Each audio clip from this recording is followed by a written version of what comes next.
Hello and welcome to the Following Truth Bible Study. I'm your host, as always, LJ. I'm just checking to make sure that everything is going okay here. I've been having a bit of problems with StreamYard in the last few studies that I've done. So hopefully we're going to be okay. I'm still having problems with my internet, so I apologize. If I do leave, it's only for a few seconds and I will reconnect. But if it does happen, I do apologize.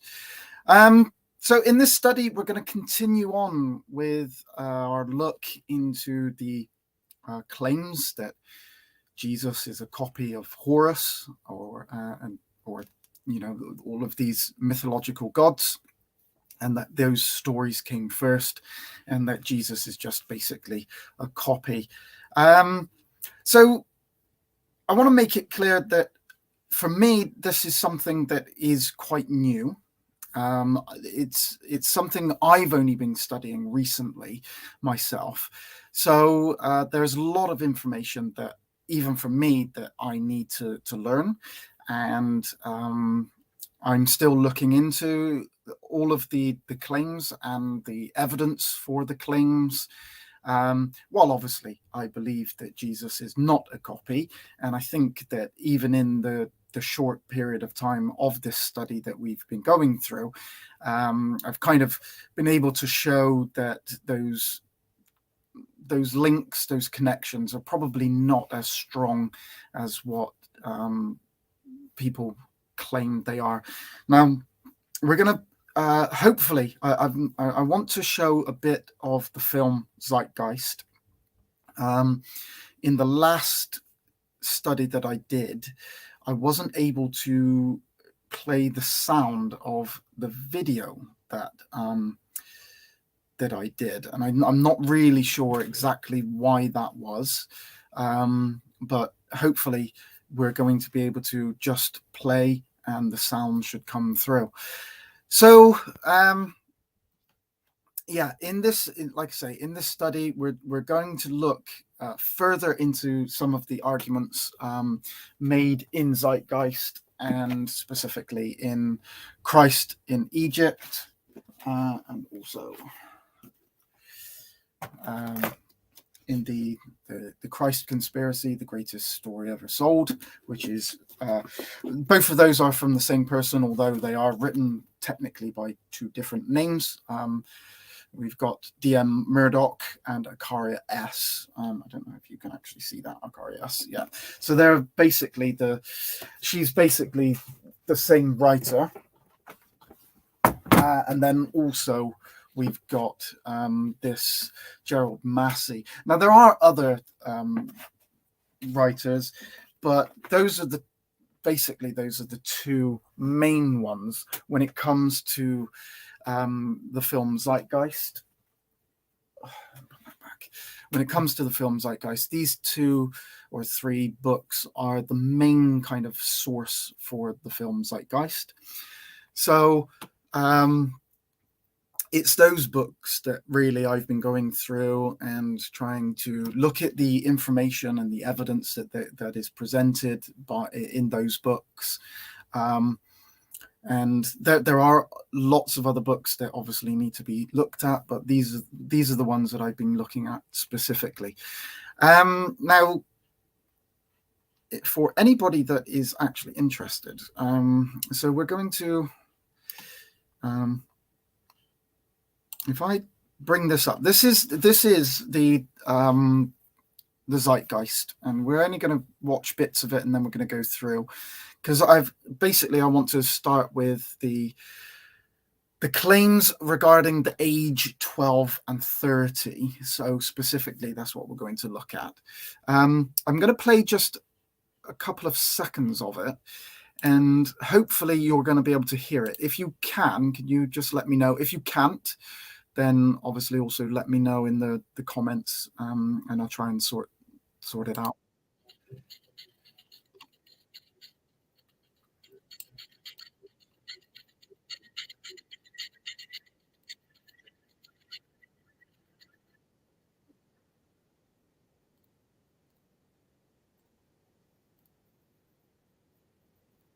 Yes.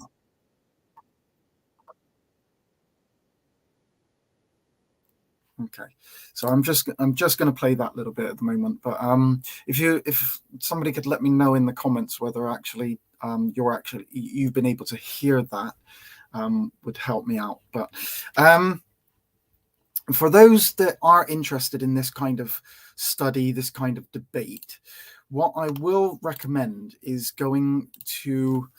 I don't know why that's happening. Why is that when I come out?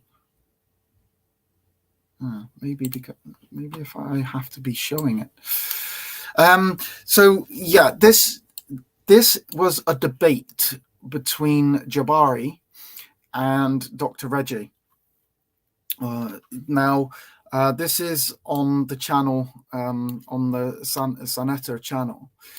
So if you ever if you watch this channel, I don't know if you are aware of this channel, but this is a really, really good resource. There are a lot of very well studied people on here, and Jabari is, I would consider to be one of the better studied on the channel. Now, he actually he basically argues for Kemet. So he believes that Christianity is stolen from the Egyptians. So he believes, obviously, that the Egyptians were black, and that being an Afro American, he is an Egyptian. Or his, not that he's an Egyptian, but his lineage goes back to Egypt, and as opposed to obviously the Hebrew Israelite movement, that he's saying that the black Afro Americans are the true Jews. Jabari would not argue for that. Now, Dr. Reggie, I believe, is a Christian, and he argues obviously against the position of Jabari. And in this debate, it was specifically revolving around what does virgin mean in the Medunetta? And it was actually a really, really good discussion, and I really enjoyed listening. It's quite long, it's 3 hours long, but it's definitely worth listening to. Some really good points made by both, and like I say, I really respect Jabari, even though I disagree with him the majority of things that he says. I actually really respect him as a scholar, and as actually as a debater and as a person. He comes across as a really genuine person, and so I quite like him. So I would definitely recommend, and maybe we'll look into some of this in the future. But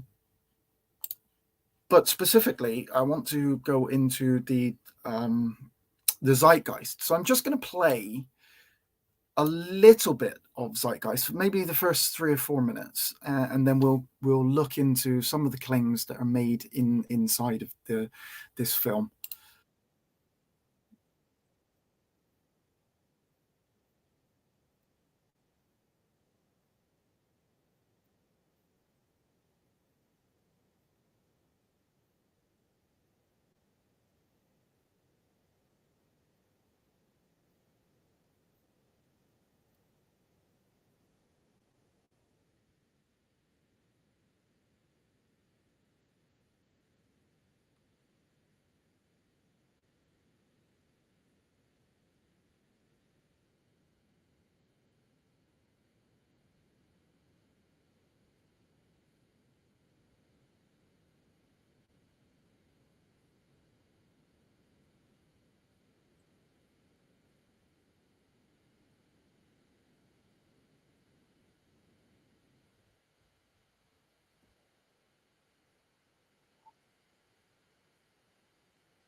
Okay, so I'm just getting messages that nobody's hearing the sound.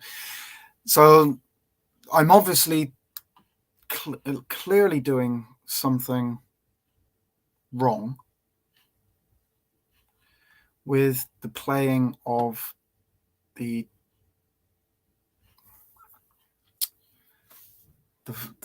film on here for some unknown reason. So I'm just going to have to skip that until I can figure out why that is happening, because like I say, it is playing loud here. I did the same as what I did when I played the Tovia Singer video for the first time on this channel. So I literally have no idea why that would be. The only thing that I could think of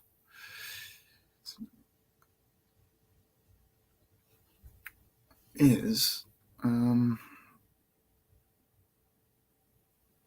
I have two streams open, and maybe one of them, because I've got two, maybe it means that the other one is not playing properly. I don't know.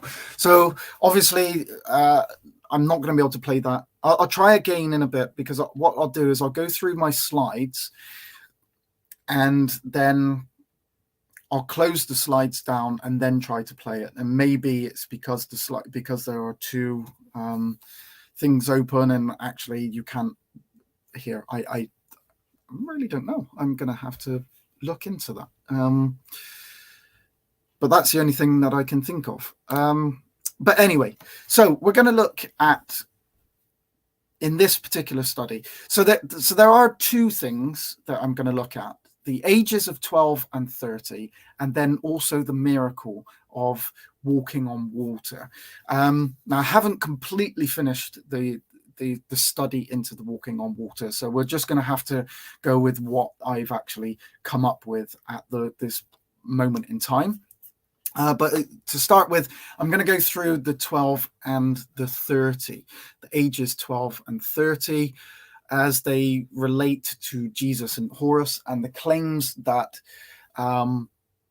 these two ages are connected and that they connect Jesus and Horus.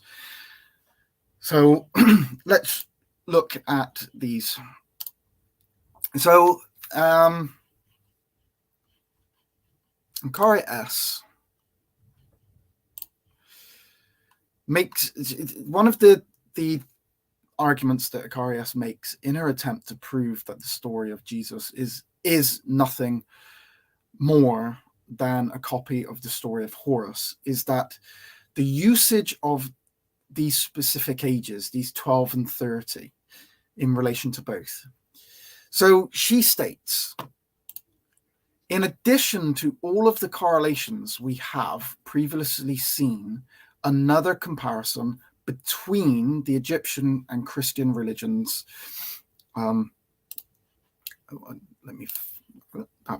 comparison, concerns significant ages of Horus that correspond to those of Jesus, for example, 12 and 30. In the gospel story, it is claimed that at the age of 12, Jesus wowed the temple elders with his precocious knowledge and wisdom, Luke 2:42 through 46. Another age significant to Christ is about 30 years, when he supposedly was baptized and started his ministry, Luke 3:22-23. Dying within a year to 3 afterwards, depending on which conflicting gospel account one chooses to believe. Like those of Jesus, the same ages of 12 and 30 in the life of Horus, recalling, of course, that we are dealing with myths, not real people who actually had lives, correspond to the differences between the child and adult Horuses, naturally. But they also possess both ritual and astrotheological meaning as well. All right, so basically, as you can kind of tell by the wording of what Kari is writing here, is that she's trying to assert that Jesus is myth, and that there are problems with the Gospels and they're conflating. And she's putting that kind of language in there to make it appear as if there is conflict between the Gospel accounts. Now, Jesus didn't die within a year of his baptism. He was baptized when he was 30, and he died at 33, maybe 33 and a half. So it wasn't a year, it's 3 years. The Gospels are clear on that. But you see that this kind of little niggly that she's getting into, and to try and bring doubt anyway. And like I say, she's definitely trying to assert that Jesus is a myth. So, but from what she's actually stated here is in other words, Horus is going to take pieces of information from different myths, the stories, and anything else that she can use, and amalgamate any bits that she feels fits the argument she is trying to create, i.e. this connection between the two ages and the lives of Jesus and Horus. Now, we've already seen in the other two studies that I've done is how she actually does this, and it's literally just ripping pieces of information apart and trying to force it together. So she also states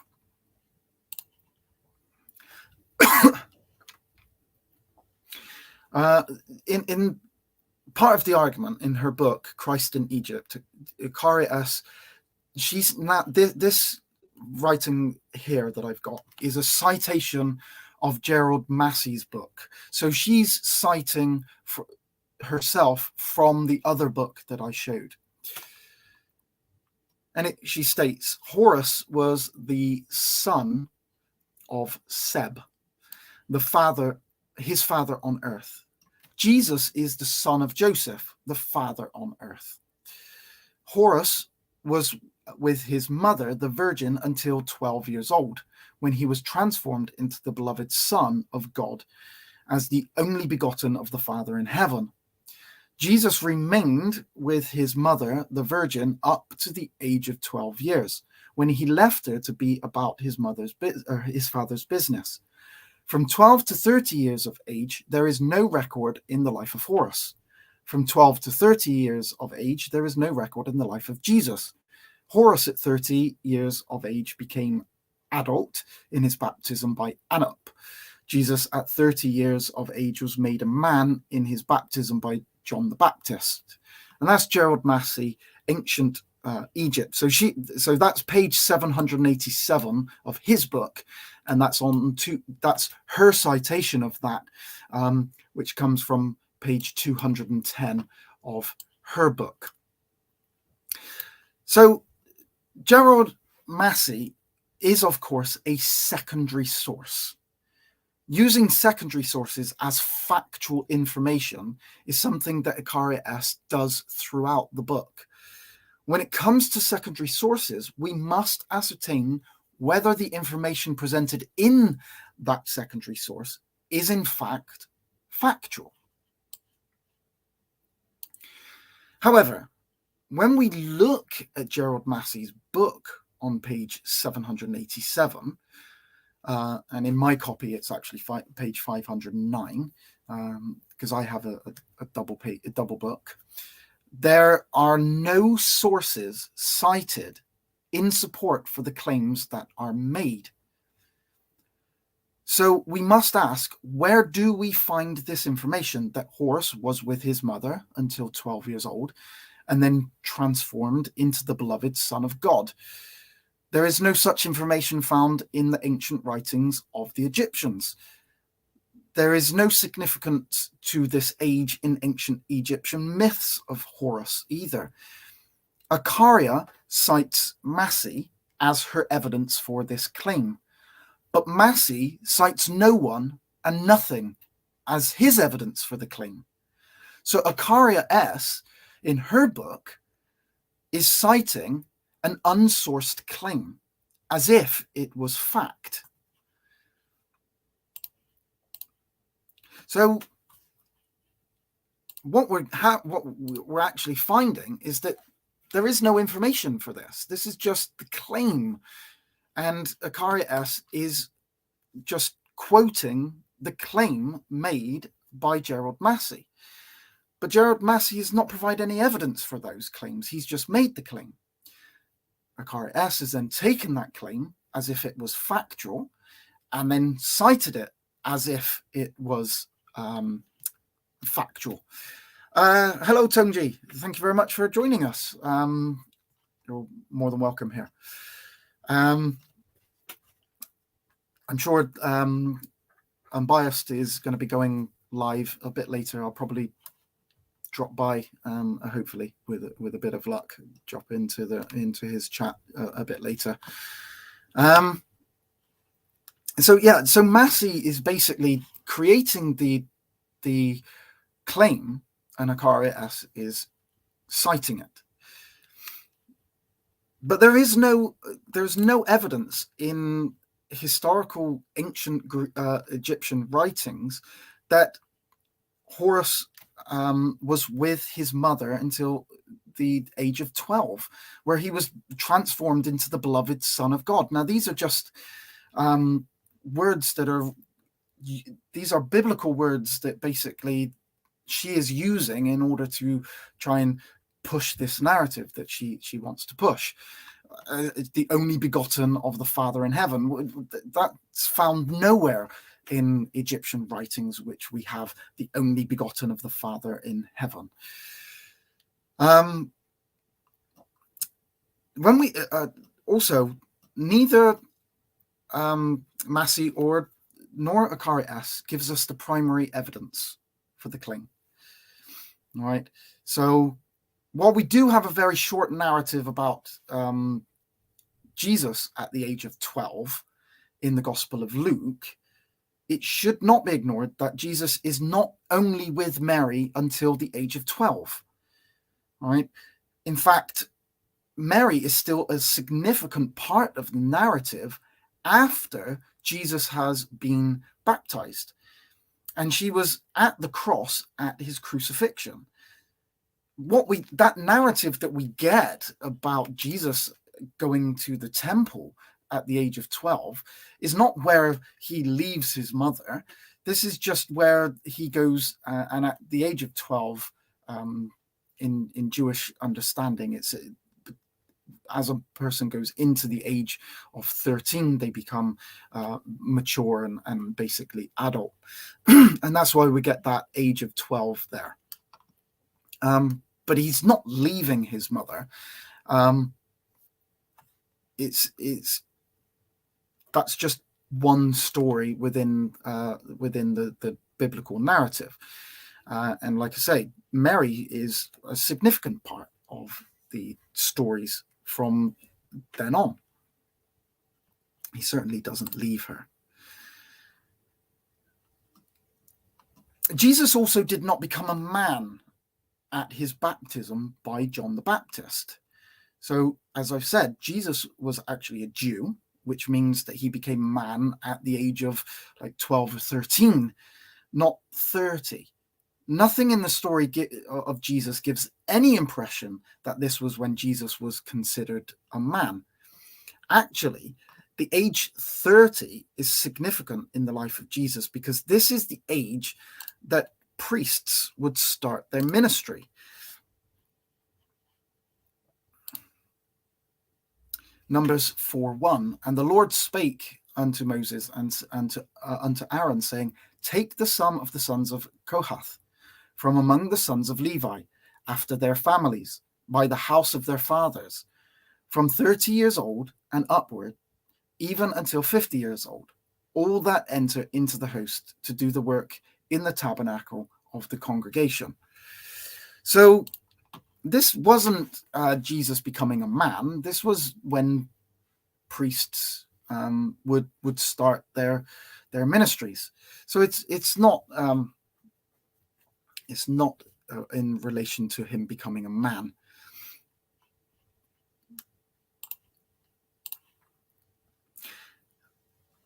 So let's go further on. And so she also states, it is odd that in the authorized and sanitized version of the gospel tale, claimed to be a biography of Jesus Christ, no mention is made of his early childhood or of his life between the ages of 12 and 30, when he allegedly began his ministry. Many attempts have been made to pad out this biography with rumors of Christ's adolescence and early adulthood spent in India, Egypt, or Great Britain, and with tales of his childhood recorded in apocryphal texts such as the Infancy Gospel of Thomas, which depicts a nasty and vicious boy, Jesus, who strikes children dead and causes people to go blind. By the standards of a historian, however, none of these efforts at creating a biography has proved scientifically successful or satisfying. Needless to say, it is beyond peculiar that while no officially sanctioned biography of these early years of Jesus exists, in its stead emerges a dreadful account of a cruel young magician. Now, it is true that many attempts have been made to pad out, as she states, the early years of Jesus, none of which are considered canonical stories. In fact, most are Gnostic stories that have no biblical relevance whatsoever.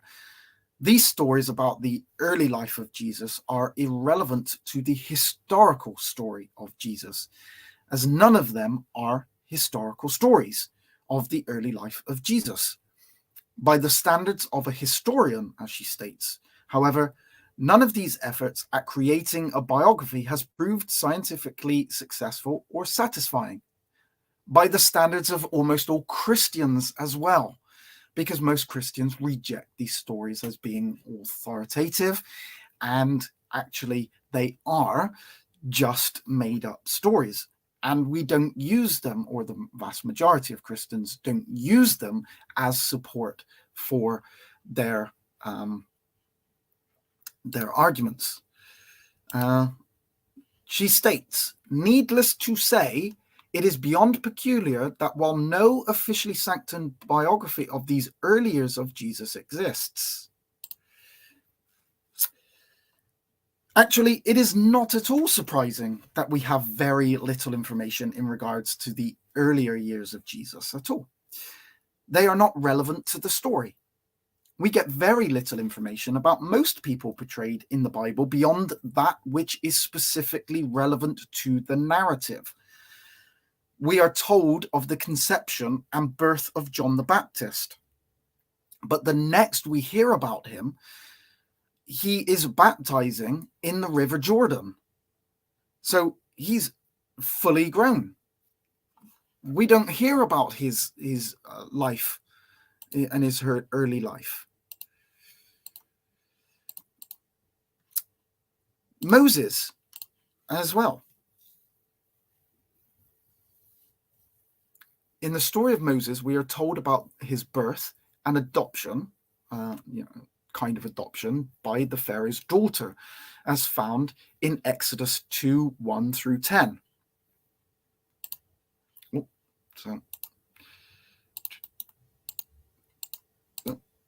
So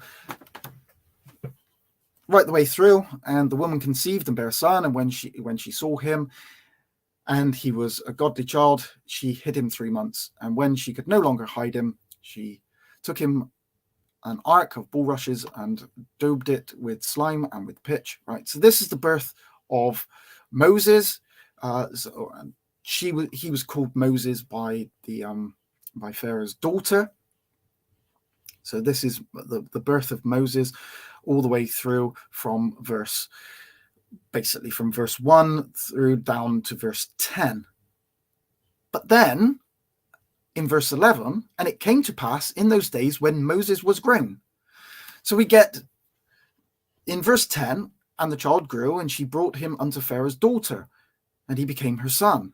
And she called his name Moses, and she said, because I have drew him out of the water. But then in the next verse, one verse later, he's fully grown. And then this is when Moses actually goes on and so if we read, and it came to pass in those days when Moses was grown, that he went out unto his brethren and looked on their burdens, and he spied an Egyptian smiting an Hebrew, one of his brethren. And he looked this way and that way, and when he saw that there was no man, he slew the Egyptian and hid him in the sand. So Moses is now fully grown within one verse. It's not relevant to the story what happened in between. So it's not there.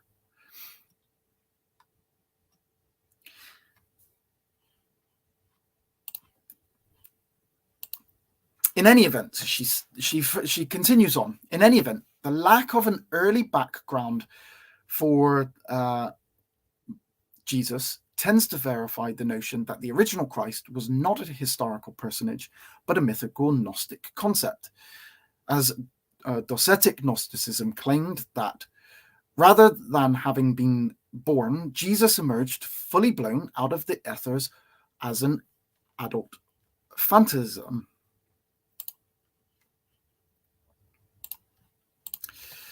Well, that would be true, or could be true, if we totally ignore the two accounts of the birth of Jesus that are found directly in the Bible, in the Gospels of Matthew and Luke. So within the Bible, he certainly is not just emerging fully blown out of the ethers as an adult phantasm. He is born. We get two specific tales of the birth of Jesus in Matthew and one in Luke. So if you would have to totally ignore those two narratives in order to be able to assert that Jesus was born fully blown out of the ethers of an adult phantasm. We do get two specific references to his birth. The biblical narrative regarding Jesus is that he was born of a woman. Paul states in Galatians 4:4, but when the fullness of the time was come, God sent forth his son, made of a woman, made under the law, made of a woman, born. He was born of a woman. That's what the Bible states. Hereby know ye the Spirit of God. Every spirit that confesseth that Jesus Christ is come in the flesh is of God. Jesus was flesh. That's what the Bible states. Hereby, 2 John 1:7, hereby know ye the Spirit of God, or by the Spirit of God. Every spirit that confesseth that Jesus Christ is come in the flesh is of God. We're talking about flesh. Jesus in the Bible was a child, he was born, and he is flesh. That's what the Bible states. Now, whether you believe the Bible or not is another thing. But what I'm showing is the difference between the claim that is being made and what the Bible actually states. So regardless of whether you accept the Bible as being true or not, we're not looking at whether, I'm not even trying to really argue, although it's what I believe, and I think that what is shown demonstrates that Jesus was a physical human being that lived. We're actually dealing with the claims that the story of Jesus was stolen or was taken from all of these other religions and stuff. And all I'm showing is that the story of Jesus is not based on those narratives, right? Because those narratives and those claims are different than what the Bible actually states. So regardless of whether these Gnostic texts actually state that Jesus emerged fully blown out of the ethers as an adult phantasm, the Bible does not agree with that. Right. So what we're doing is looking at the arguments that Acaria S is actually making in her attempt to try and prove that Jesus is a copy of Horus.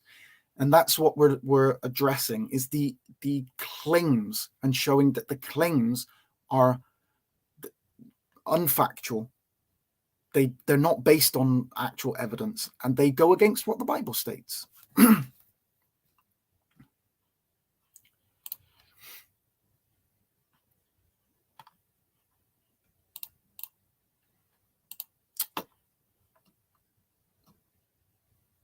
Okay, where's that? Wayne. Okay, I'm missing a slide again. Surprising. Surprise. But so, although I am missing a slide, she states on page 212, in any event, the lack of an early background for Jesus tends to verify the notion that the original Christ was not a historical personage, but a mythical Gnostic. Oh, no, I have already used that. Yeah, that's on page 210. Okay, so maybe I'm not missing a slide, that I've doubled up on the actual writing there. So, she then states on page 212, these facts add to the mythical air surrounding the story of Jesus Christ, and we are left with the impression that the tale as found in the New Testament and elsewhere ranks as largely, if not entirely, fictional, based mainly on the myths of other preceding cultures from around the Mediterranean and beyond. Indeed, as part of the widespread mythology, which includes a number of mysteries emerging in the notable ages of 12 and 30. These facts, well, they're not facts. That's the problem. They are claims. And in fact, some of the claims don't even have any evidence in order to support them. So they're not facts. And we're not left with an impression that the tale as found in the New Testament and elsewhere ranks as largely as if it was fictional. It only is fictional in the arguments that you're making against it, because you're making fictional arguments. That's the problem. You're not making factual arguments against what the Bible actually states. So it's actually the argument against the Bible that is fictional, not the other way. Not that the Bible is, the story of Jesus in the Bible is fictional. It's your arguments that are fictional.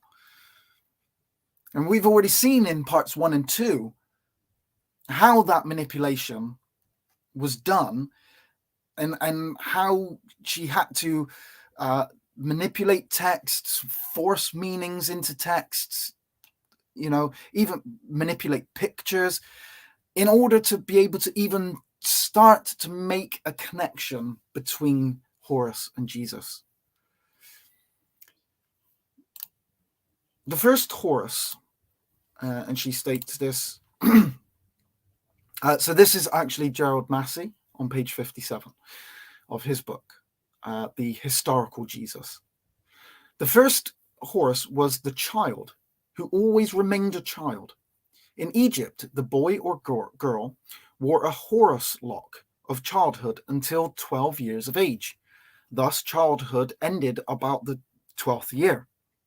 But although adultship was then entered upon by the Shiru, adult son, and the transformation of the boy into manhood began, the full adultship was not attained until 30 years of age. The god up to 12 years was Horus, the son of Isis, the mother's child, the virile Horus. The adult of 30 years was representative of the fatherhood, and this Horus is the anointed son of Osiris. These two characters of Horus the child and Horus the adult of 30 years are reproduced in the two phases to which the life of Jesus is limited in the Gospels. Right, okay, so there's a lot of information in that. The first Horus was actually considered Horus the Elder, not Horus the Child. This was the Egyptian Horus. The Horus the Child was the later Grecian Horus, Harpocrates.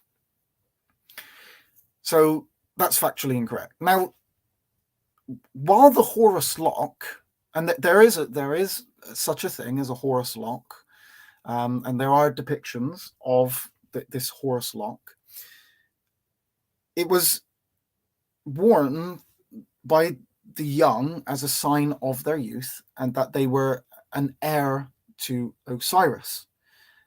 But there is no evidence for the claim that this lock was worn until the age of 12. This is just the claim. There's no evidence to support this. Massey has provided none. Neither is there any historical evidence that an Egyptian child was considered an adult at 12, but became a full adult, or they wouldn't reach full adulthood until the age of 30. That isn't factual information. That's a statement. That's a claim. There's no factual information there being presented. We don't have this information from ancient Egypt. These two characters of Horus the child and Horus the adult of 30 years are reproduced in the two phases to which the life of Jesus is limited in the Gospels. Well, in order for that statement to be true, that's what he stated on page 57 of Historical Jesus, we would again have to totally ignore the birth narrative of Jesus contained within the Gospels of Matthew and Luke. We have a narrative of Jesus's birth, part of his life, so that would be a stage of his life in the Bible, the birth narrative, as a young child.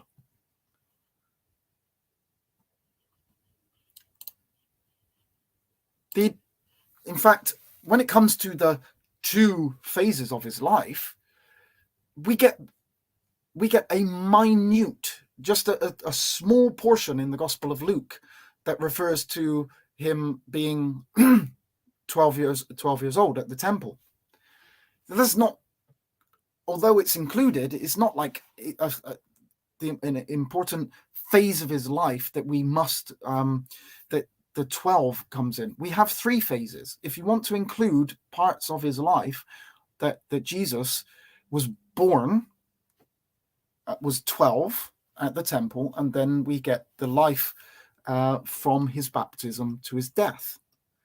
So this is factually incorrect. We don't just get two phases of his life.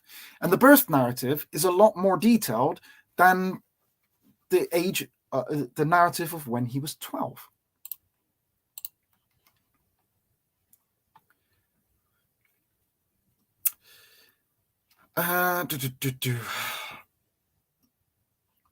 So this is again what Gerald Massey states, and this is just his claims. In Egypt, the boy or girl wore the Horus lock of child until 12 years of age. Thus childhood ended about the 12th year, but although adultship was then entered upon by the youth and transformation of the boy into manhood began, the full adultship was not attained until 30 years of age. The man of 30 years was the typical adult. The age of adultship was 30 years, and as it was in Rome under Lex Papia. The homme fate is the man whose years are traded by tens and who is kempt. As with the man, so it is with the god and the second Horus. The same god in his second character is the kempt or kem Horus, the typical adult of 30 years.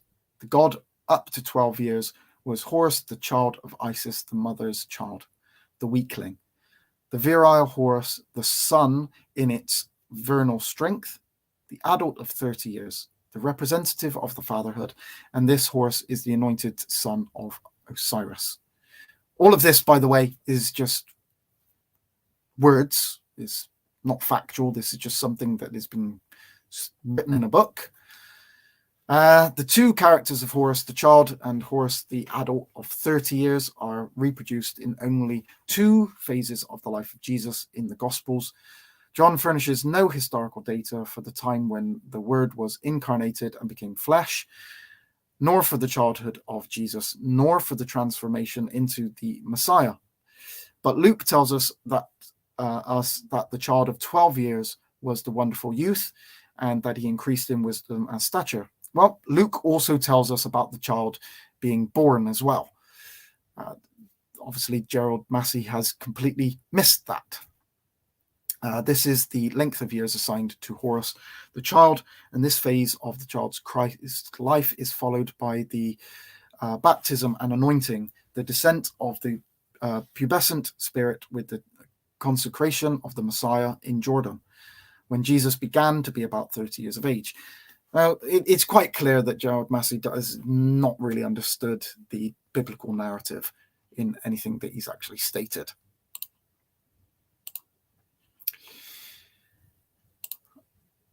Now, in the Book of the Dead, 18, comes from Christ in Egypt, page 213. The speaker discusses the great hooing of Tatu, to which Ranulph appends a note referring to a little child with the sidelock who is supposed to scatter the seed in the field of Osiris. Per the previous discussion, the upper age limit of Horus in this passage would be 12, at which point it could be said he is working in his father's house, as was claimed of Jesus as well when he was 12.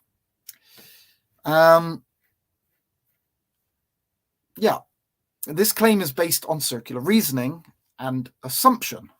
Firstly, it would have to be accepted already without the actual evidence that the sidelock was only worn up to the age of 12, despite there being no factual evidence for this.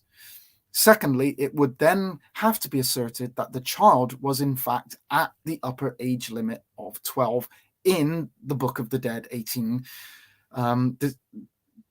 despite there being nothing in the text of the plate of the Book of the Dead that would support that claim. Thirdly, even if it could be said that the child was working in his father's house, it does not in any way mean that it was said by anyone other than Akari S. And this is nothing but forcing the evidence to fit the claim. So it wasn't something that was said, that Horus was working in his father's house. This is what Akari S has said that it could mean,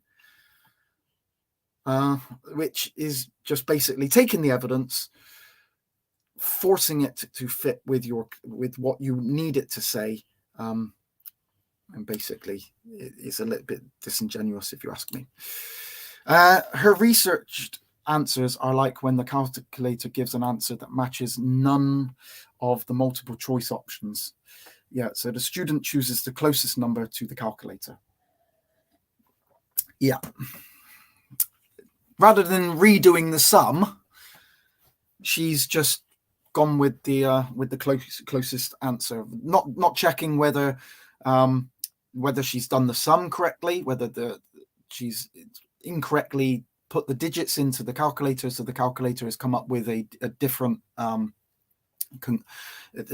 mathematical equation, and basically she is taking the closest number to the calculator. The problem is that the calculator is saying 100 and she's taking number 26 because that's the closest one, right? It's not far, it's too far to actually make it possible that it's at least close enough. She's not even doing that. She's just taking these wild claims and trying to make 26 be 100. And that's the problem with what she's doing. And she's desperately trying in any way that she can find that number or link 26 to 100 in any way. What she'll, even let's say it was 25. So what she'll do is she'll divide it by 4. Well, if we can find somewhere, right, where it's another mathematical solution or something that points to 100 divided by 4, she'll then force the answer to together and collaborate those two and amalgamate them together. My analogy is not really very good, but that's basically what she is doing. She's just forcing the evidence.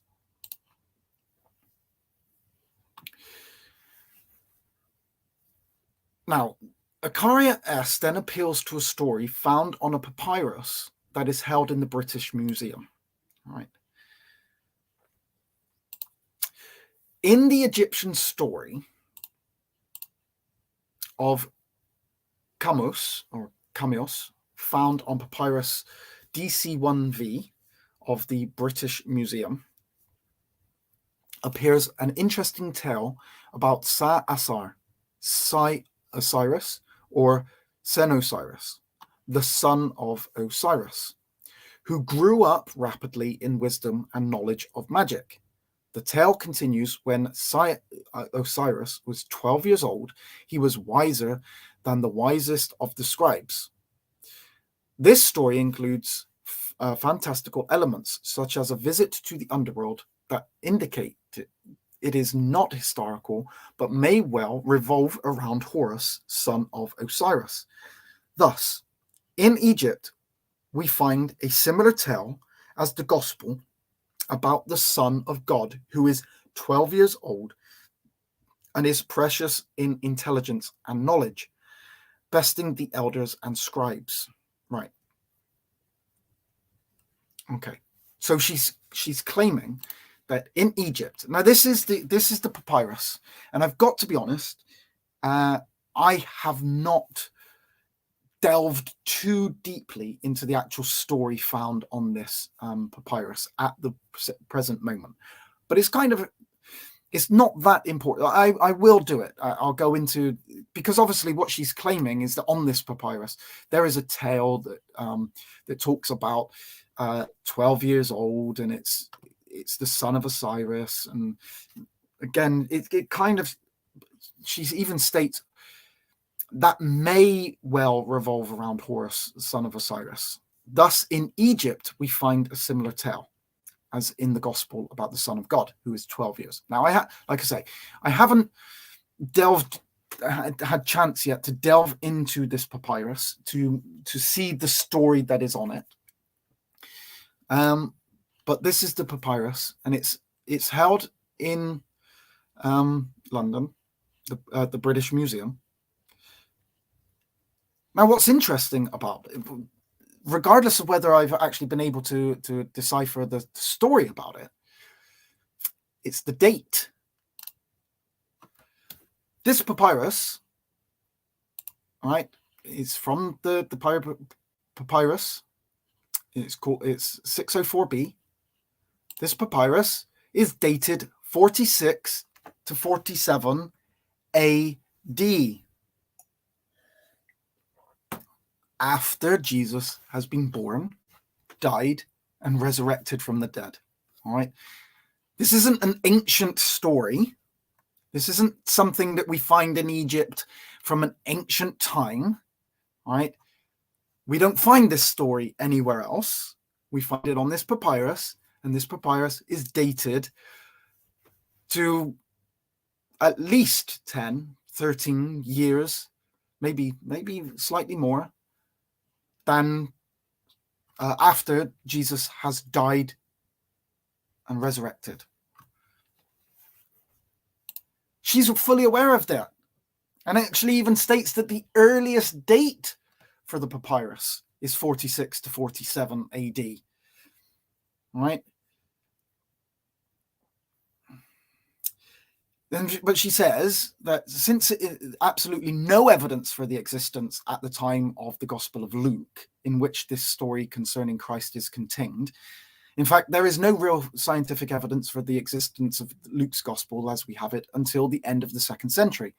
If the pertinent story regarding Senosiris also dates to that early time, it would serve as clear indication that the Gospel story was borrowed from it and not the other way round. That's on page 213.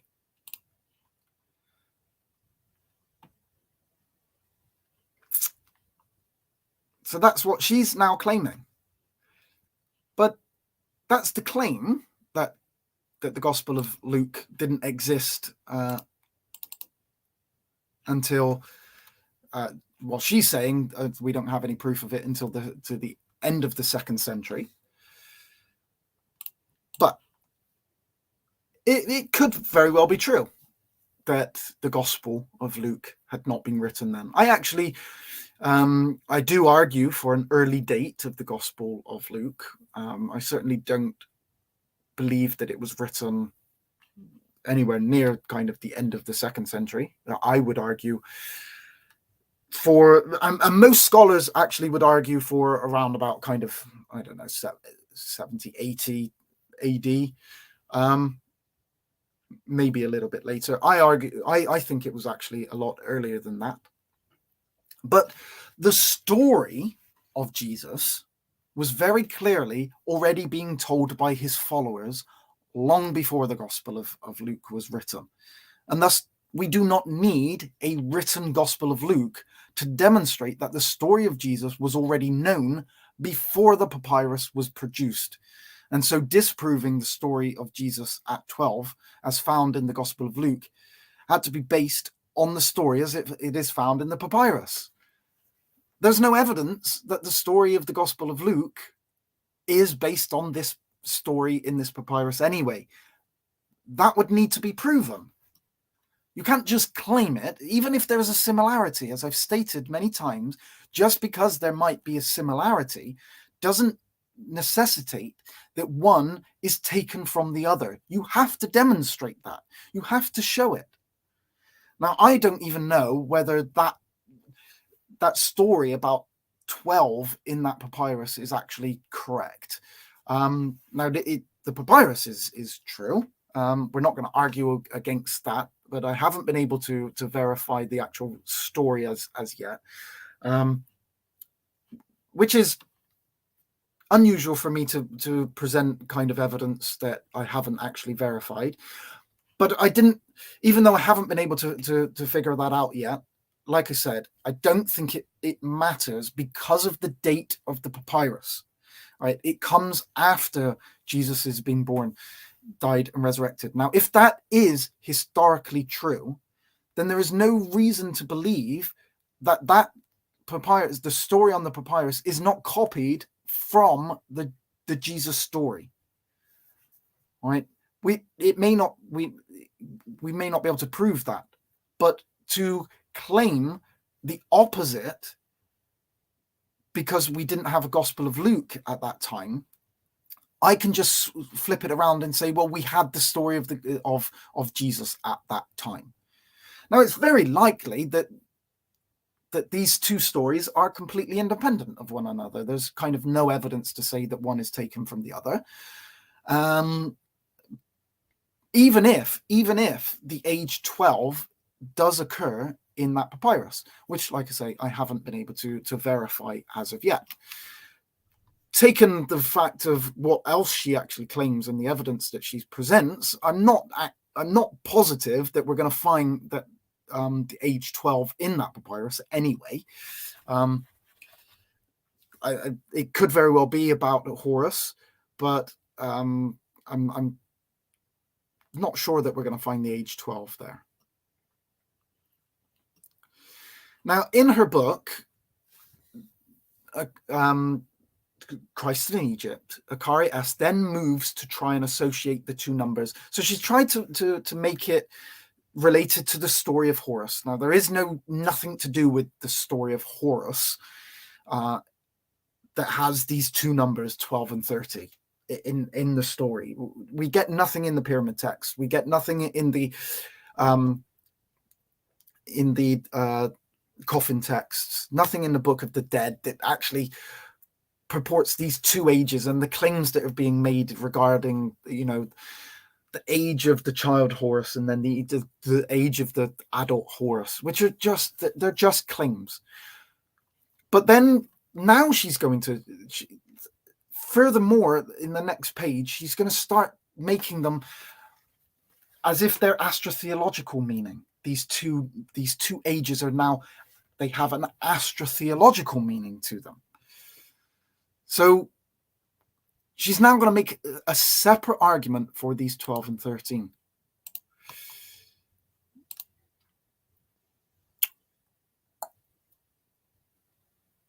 Right. Yeah, there it is. Hopefully is that the first one I need?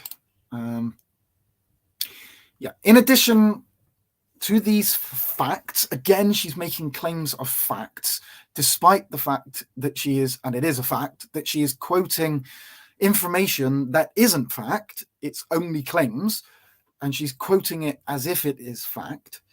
So in addition to these facts, I would say, in addition to these claims of Egyptian age-related traditions, exist astrotheological meanings for 12 and 30 as well. In the first place, Horus was commonly viewed as the rising sun, during which time it could be said he dwelt on earth as mortal Horus in the house of Seb, earth, until he was 12 years of age. Yet again, we get the assertion, it could be said. No, this is what you're saying. It's not what was said. He dwelt on earth as mortal Horus in the house of Seb, earth, until he was 12 years of age. Right. Jesus, let's get this straight. Joseph was not the father of Jesus. So we're not connecting Seb and Joseph. Seb does not mean Joseph, even though she likes to assert, and that's what Zeitgeist has done, is asserted that Seb means Joseph as well. It doesn't. It's best actually rendered Geb, not Joseph. And nobody says that Horus, the mortal Horus, there was no mortal Horus, that he dwelt on the earth as a mortal Horus in the house of Seb until he was 12 years of age. We don't find that anywhere in Egyptian writings. This is what Akaria S is saying. It's just her made-up claim. And it's an accusation that she's saying it could be said. Nobody claimed that Horus dwelt in his earthly father's house until the age of 12.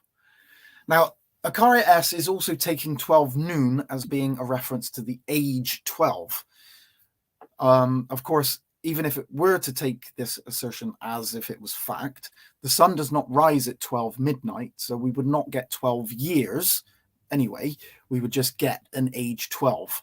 It's literally, again, fitting the evidence to the belief. In the solar myths, she says, the age of 12 refers to the sun at high noon, the 12th hour of the day, when the god sun is doing his heavenly father's work in the temple or tabernacle of the Most High. And that's on page 214. Again, there is no evidence that anybody actually said any of these things in ancient Egypt or at all. All that has been done here is that she has taken biblical language, like the Heavenly Father's work or in the temple of the tabernacle of the Most High, and she's forced that into her own statement. Nobody said that in ancient Egypt.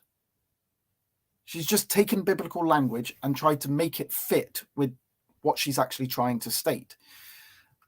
And again, it's just taken her claim and trying to make it fit with any kind of information that she can possibly get hold of. Now, notice the attempted play on words in the association God, Son. This is something that is claimed in Zeitgeist, and I wish I was able to play it, or that you were able to hear it. I'm sure many of you have actually heard or watched Zeitgeist, but I was wanting to play it, but for some reason it's not playing on my, or it is playing, but the sound is not coming through. But she's making a play on words with God Son and God Son.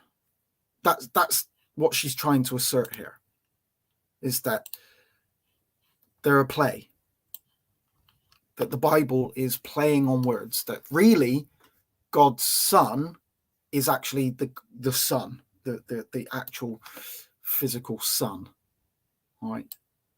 That his child son is the sun in the sky. And that's the play on words that she's trying to link Jesus to and Horus together. That Horus is the sun god, and Jesus is the Son God, basically. That's the argument that she's trying to claim. But this only works in English.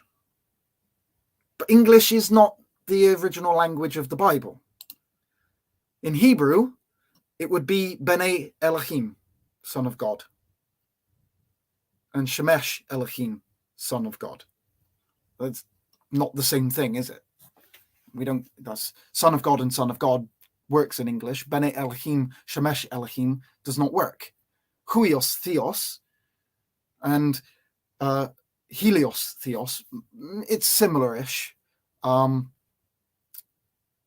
in the Greek, but it's certainly not the same. Huios, sun. Helios is, the sun in the sky. So, well, yeah, you can certainly say the Son of God in English. English is a much later language, and certainly not the language of the Bible. So when these were written, that claim, God's Son, would have made absolutely no sense to a Hebrew speaker or a Greek speaker. You wouldn't have been able to make that argument. But that is the claim, Doki. That is Son and Son sound similar. And that's what it is. The Son, God the Son, God the Son. That's what she is trying to say. In any desperate attempt that she can possibly link these two together, she's going to do it. As we've already seen, right, with some of the things that she's done, like turning pictures upside down and just, desperate attempts to try and make Jesus fit Horus.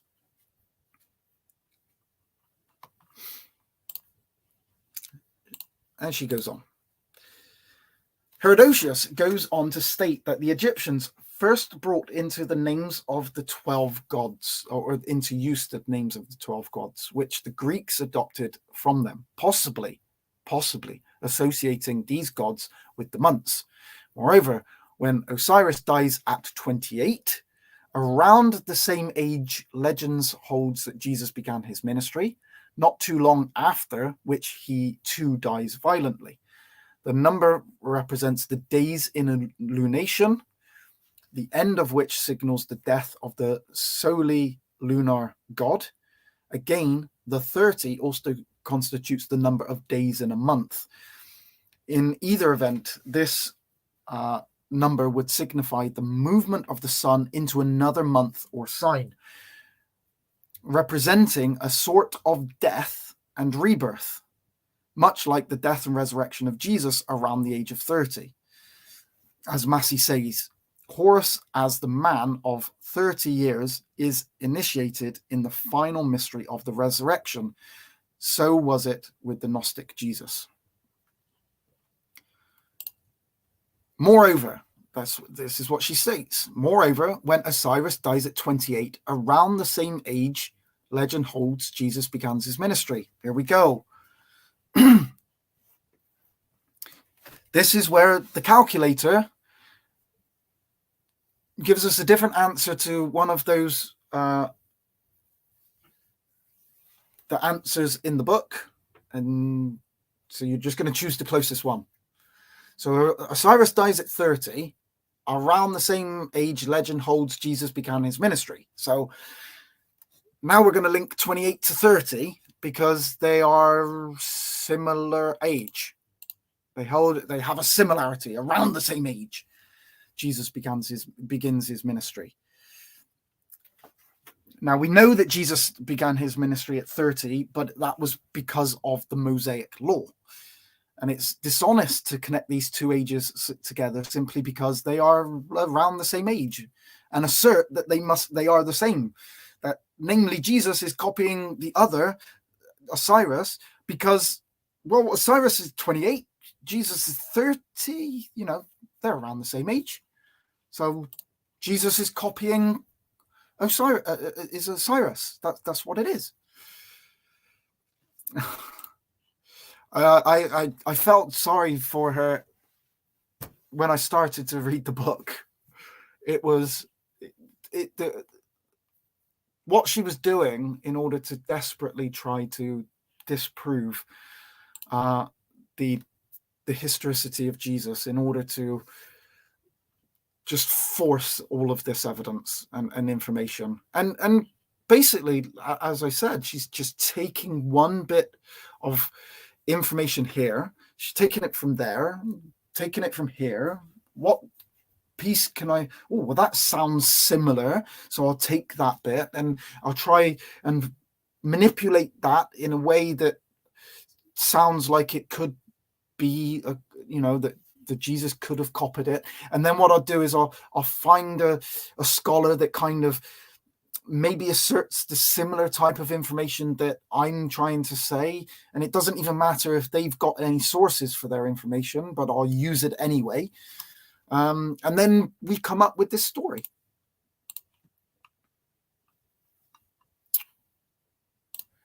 A sort of solar death and rebirth.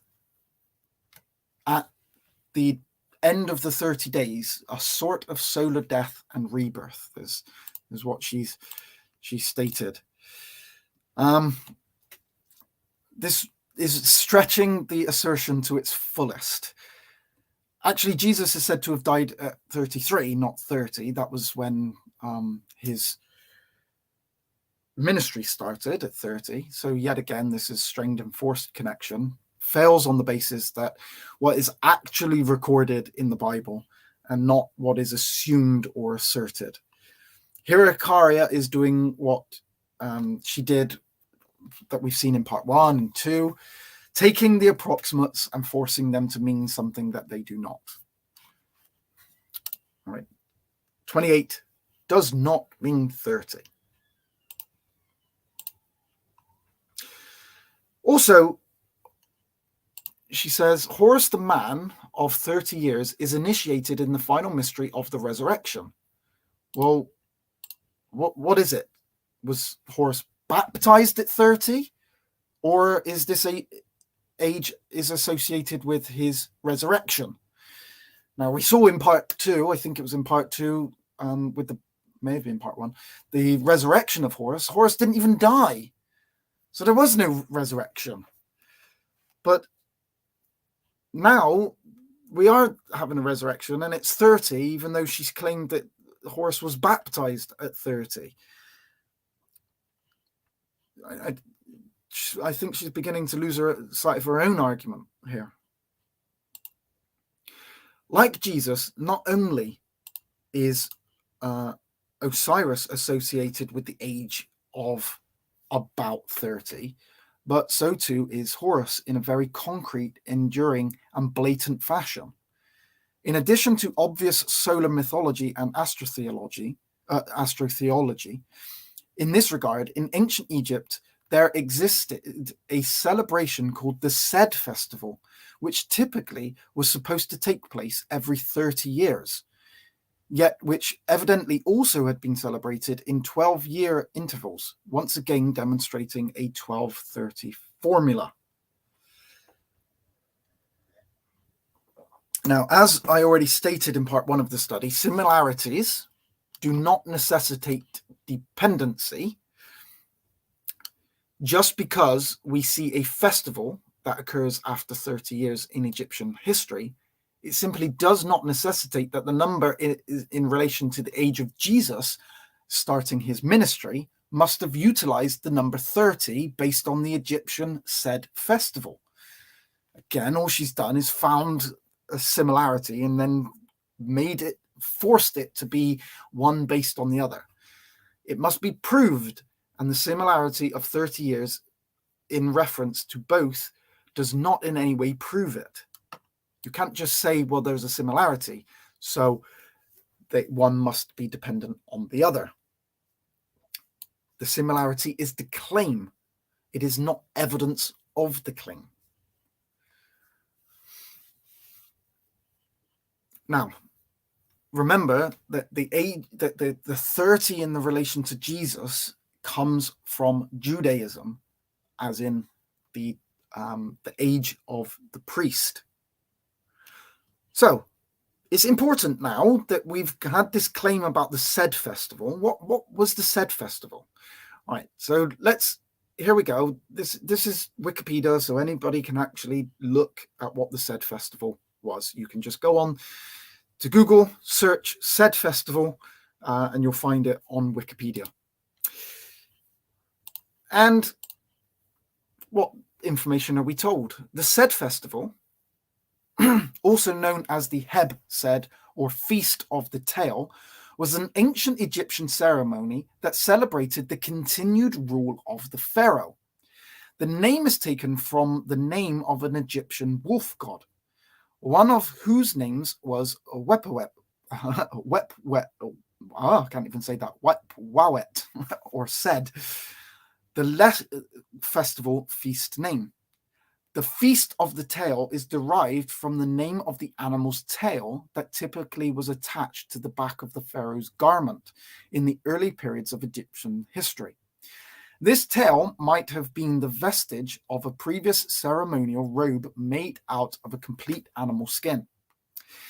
The ancient festival might, perhaps, have been instituted to replace a ritual of murdering a pharaoh who was unable to continue to rule effectively because of age or condition.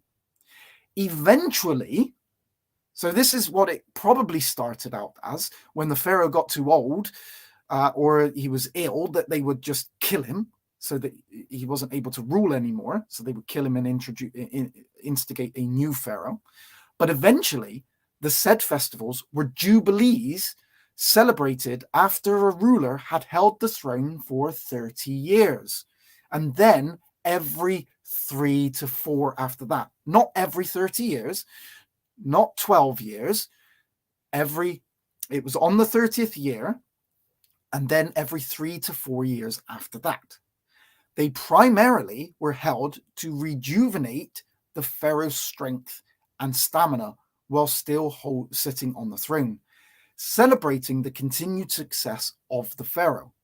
Said festivals implied elaborate temple rituals and included possessions, offerings, and such acts of religious devotion as the ceremonial rising of a jed, the base or sacrum of bovine spine, a phallic symbol representing the strength, potency, and duration of the pharaoh's rule. So, are we really going to say that the age 30 for what Jesus began his ministry is based on this 30-year festival that was there to give the pharaoh extra strength and stamina while he was sitting on the throne? They're both 30, but that doesn't mean that one is taken from the other, or they have anything to do with one another. This is forcing the evidence. This is just finding a similarity and going, well, one must be from the other.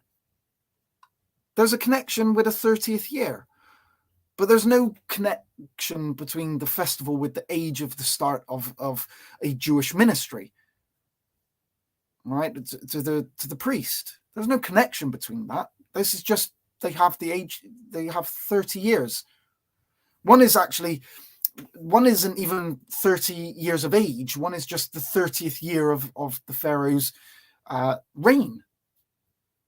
So it's not even that the Pharaoh was 30 years old.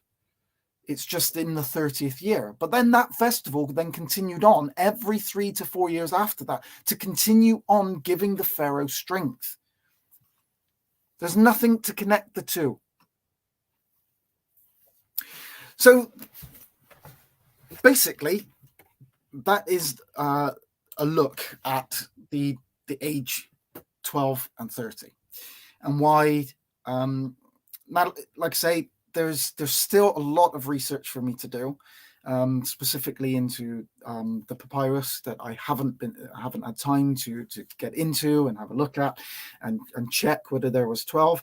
Maybe I should have waited until I'd actually checked all of that before I actually made this video, but the study isn't finished.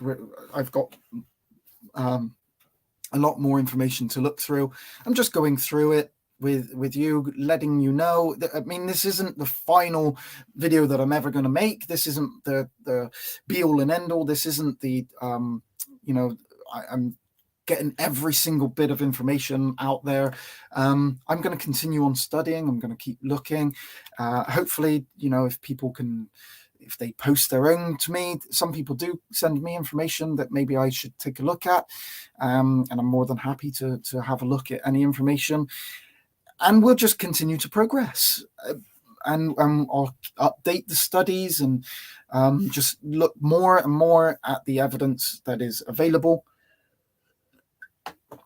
And if anything more relevant comes in, I'll update my studies. I'm quite positive that this 12 of the papyrus is probably not going to show up, but even like the reason why I was so confident of being able to use that was because of the date of the papyrus itself, dating after Jesus. So even if there is a 12 there, it's not really going to be relevant. And like the story of Jesus at 12 is in the Bible, but it's not like a major part of the story. It is a small portion, and so we do get that age 12. And Akari is just trying to find anywhere where there is a possibility that we've got a 12 in Egyptian, Greek, whatever culture that we can possibly find a 12 in. And then she's going to link it together and say that they were the same. But as Massey has stated, like the two stages of Jesus's life at 12 and also 30, well, he is literally missing the birth of Jesus. That is a fundamental part of the narrative of the Bible. And so to say that there are two stages of Jesus's life, I would actually really argue that there are 4 stages of the earthly life of Jesus. That was the birth, 12, 30, but then also his death as well, which obviously the ministry continued on, but then there was that death at the end of it. It might be an impossible task, but a YouTube short of some of your best points would be awesome. Yeah, I don't really even know how to do a YouTube short, to be honest. I might have to look into doing YouTube shorts. Bible Jeff is, as we saw Bible Jeff on my last video, when we were looking at the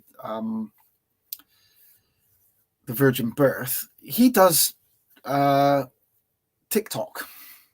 And I've been told to do TikTok before, and I don't have a TikTok account. I don't know how TikTok works. I don't have an Instagram account. I do have an Instagram account. I have posted on it, I think. Or is that Twitter? One of the other. I don't use it. I don't use them. I'm not really very good with social media. But he's got like 6,000 followers or something on his on TikTok, and he gets a fair amount of viewage from that. I only have a YouTube and the website. I'm quite okay with that.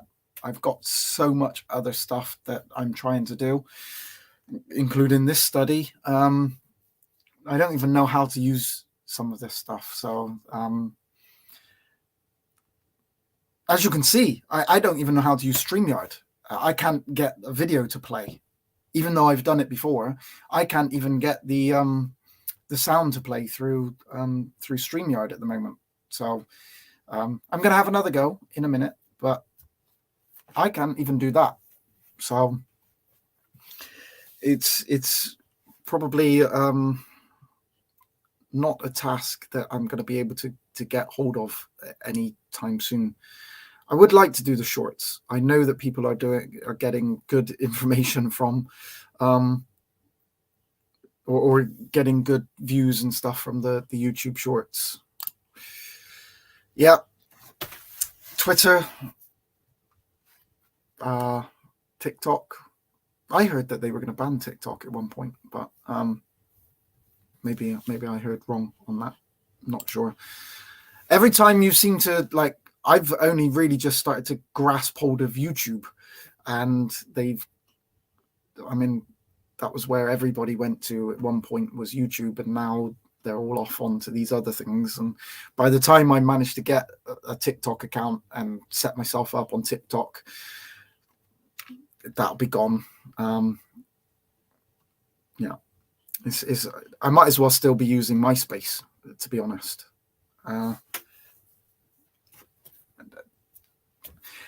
That's about how technology.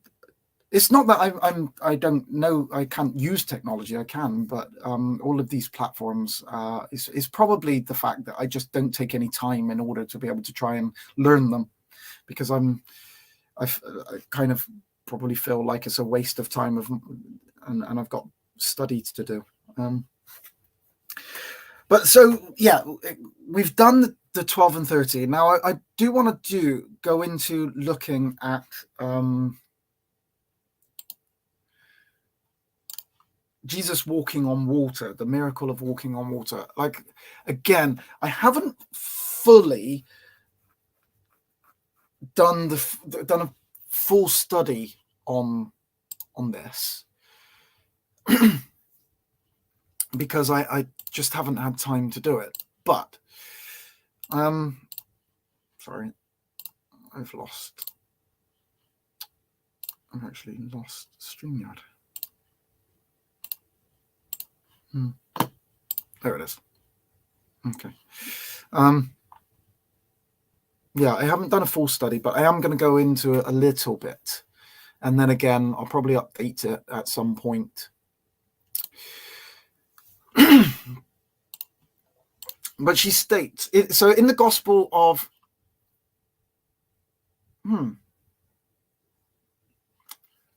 Yet again, that's not what I want. I am missing a slide. I'm missing the slide of the Gospel of Matthew, actually. I don't know where that's gone. In the Gospel of Matthew, Mark and John, we find the story of Jesus walking on water. Now, I was only going to give the Gospel of Matthew at that point, but I'll read it anyway. It's about 10 verses, but... And straight away Jesus constrained his disciples to get into a ship and to go before him unto the other side, while he sent the multitudes away. And when he had sent the multitudes away, he went up into a mountain apart to pray. And when the evening was come, he was there alone.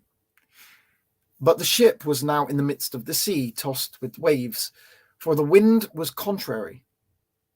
And in the fourth watch of the night, Jesus went unto them, walking on the sea. And when the disciples saw him walking on the sea, they were troubled, saying, It is a spirit, and they cried out for fear. But straightway Jesus spake unto them, saying, Be of good cheer, it is I, be not afraid. And Peter answered him and said, Lord, if it be thou, bid me come unto the water, on the water. And he said, Come. And when Peter was come down out of the ship, he walked on the water to go to Jesus. But when he saw the wind boisterous, he was afraid, and beginning to sink, he cried, saying, Lord, save me. And immediately Jesus stretched forth his hand and caught him and said unto him, O thou of little faith, wherefore didst thou doubt? And when they were come into the ship, the wind ceased.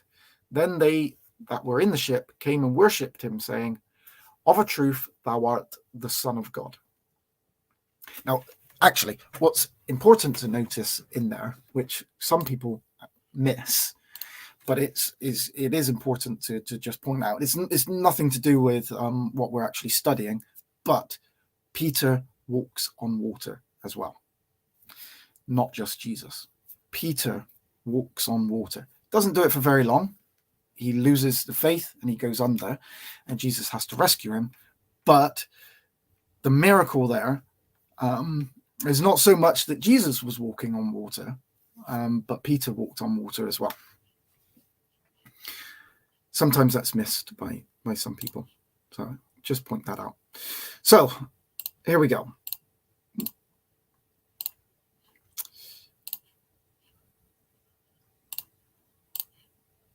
The God who controls or commands the water represents part of a mythical category, as laid out by Dr. Wendy Cotter in a chapter entitled Gods and Heroes Who Control Wind and Sea.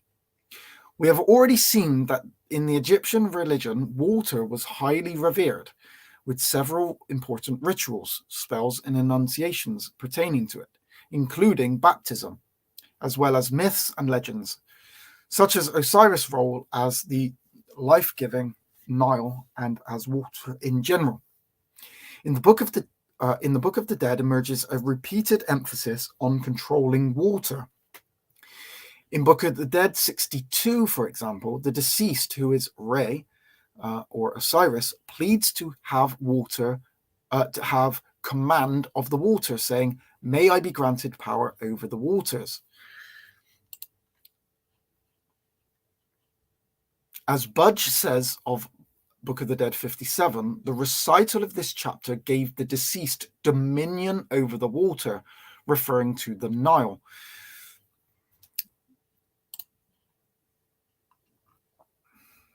That's what this is Akari S.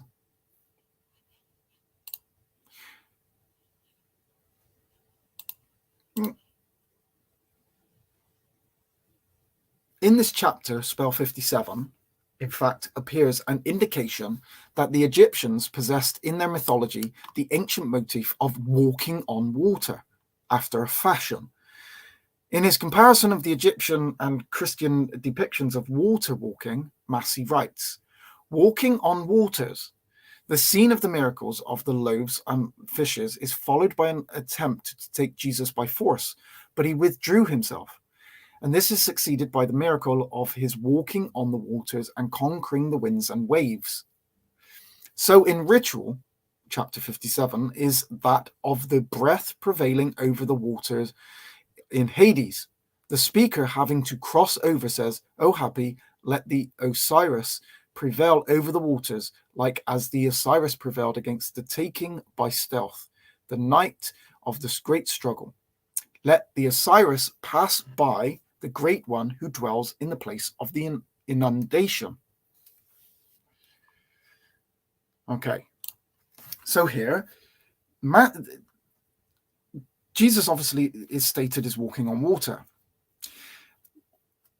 Now, what we're getting here is the information that let's go back. that we have command over the water, all right? And Budge says the recital of this chapter gave the deceased dominion over the water. What we're getting asserted here by Massey, obviously Akari S is quoting Massey, walking on the waters, the scene of the miracles, right? So we're getting walking on the water in the comparison of the Egyptian depictions of walking on water. That's not what we're getting in those at all. In those other depictions, we're getting dominion over the water and command of the water. Now, let's go and have a look at, so we're going to have a look at, in Book of the Dead 62, for example, the deceased who is Re, or Osiris, pleads to have command of the water. What was that command of the water? So let's go and have a look at the Book of the Dead, chapter 62. All right. What does it say? The recital of this chapter gave the deceased dominion over the water. That is, enabled him to obtain a full and constant supply from Hapur, the great Nile, and air from every quarter of the earth. But he gained the power to breathe freely. By it also he gained the power to breathe freely in Mendes, or Besuris, and a settled abode in the celestial Anu, where he had his house. The plan of the house was made by the goddess. So the deceased person is given dominion over the water. What does dominion over the water mean? A full and constant supply of water. It doesn't mean that they were able to walk on water. It's got nothing to do with walking on water. It means to have a full and constant supply of it. So what Massey has done is just made this command of the water as if it was meaning that you were able to do what you wanted on it or with it, such as walk on water. There's no walk on water. It's just having a full and constant supply of it in the afterlife. This was the deceased. This was going off into the afterlife, that they would be able to have air and that they would have constant supply of water, so they would be able to live in the afterlife.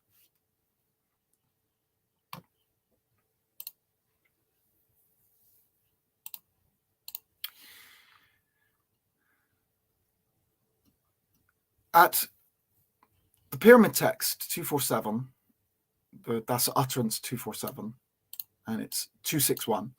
According to Faulkner and Mercer, Horus is called Lord of the Storm or Lord of the Tempest. James Allen avers that it is Seth who is the Storm Lord in the same utterance recitation. Even so, when Horus slays Seth, he could then be said to have prevailed over the Storm Lord. Or, in other words, as she's saying it, Horus calmed the storm. That's her words. That's not what the text says.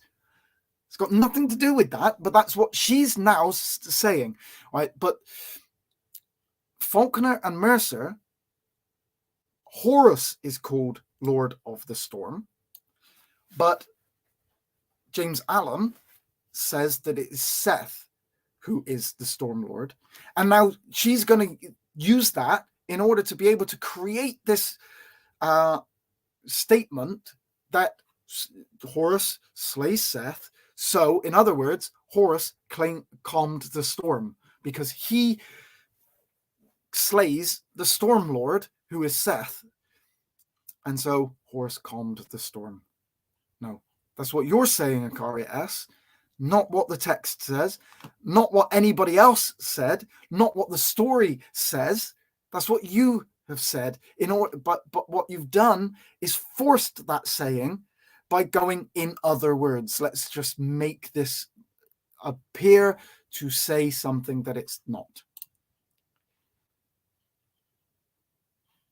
This is the text of the pyramid text, utterance 247 in 261. It is Horus to whom order was given to do this for his father. To the Lord of the storm, wrath is forbidden when he carries you. It is he who will carry Atum. Nothing to do with calming the storm, to be able to control anything. This is all read in. Calming the storm. This here is meant to prove that in the same way that Jesus calms the storm, Horus calms the storm. This is your evidence.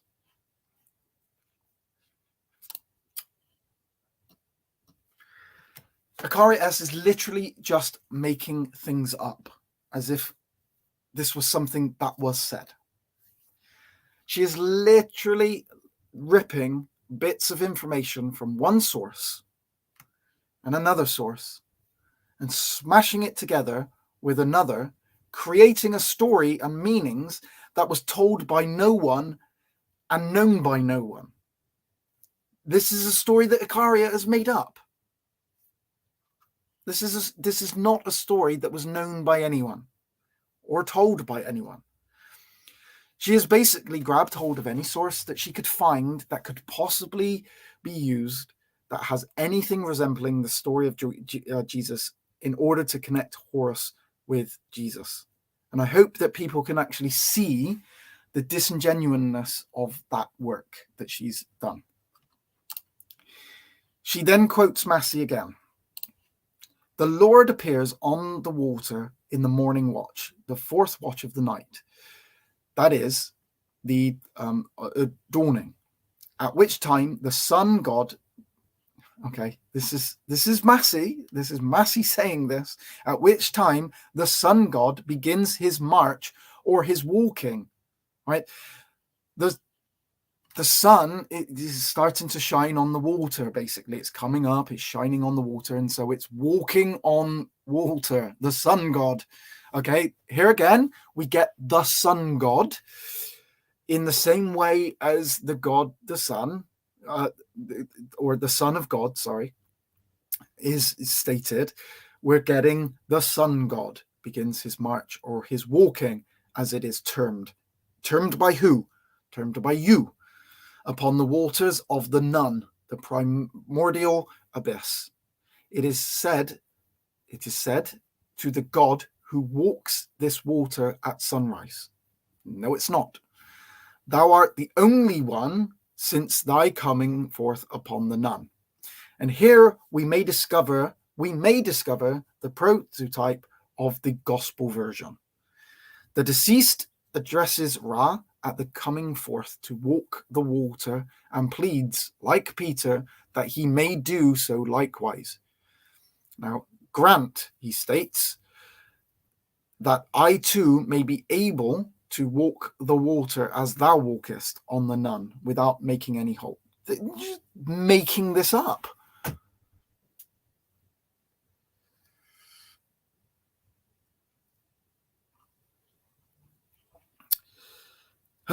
Right. We're nearly finished, so not too much more for you to actually look at here. In this paragraph, Massey is evidently discussing an Egyptian text called the Book of Hades, as translated by Dr. Lefebvre and as found in records of the past.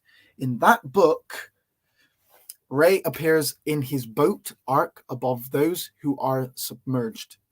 Next, the story goes, the dweller in Nun says to the submerged who are in the water, to the swimmers who are in the water, see Ra, who rises in his boat, the greatest of mysteries. Oh, arise, mains. Lift up your heads, bathers, movement to your arms. You who float, swiftness to your legs. Swimmers, breathe into your nostrils. Divers, be masters of your waters. Repose yourself in the tank.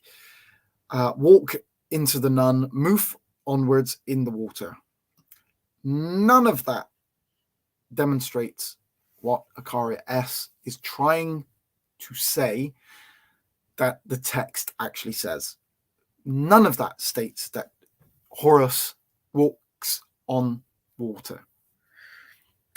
But that's the claim. That's the claim, that Horus walks on water. I know you're. I'm going to remove.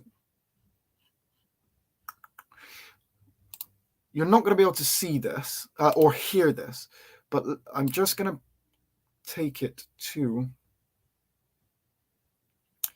So you might have to read it.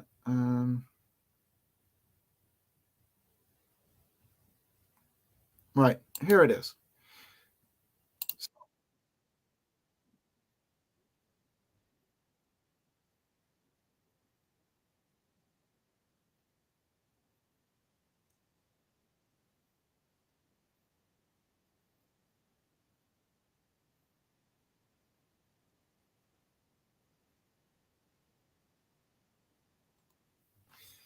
Right, so here we've already looked at the born on the 25th of December. We've looked at the born of a virgin. We've done the star, the three kings. Now we've done the teacher at 12 and 30.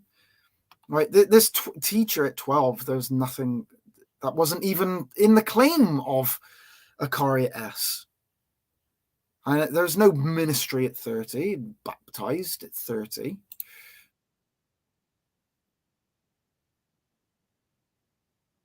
We do the 12 disciples. I haven't done that yet. Performed miracles.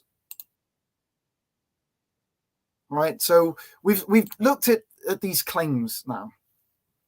Some of these claims, and I'm probably not going to go too much into any more depth with too many of the other claims. I'm going to try and go back and kind of make the other arguments a little bit more solid, because all we're going to get in the other claims of Horus is the exact same as what we've got in all of the ones that we've looked at so far.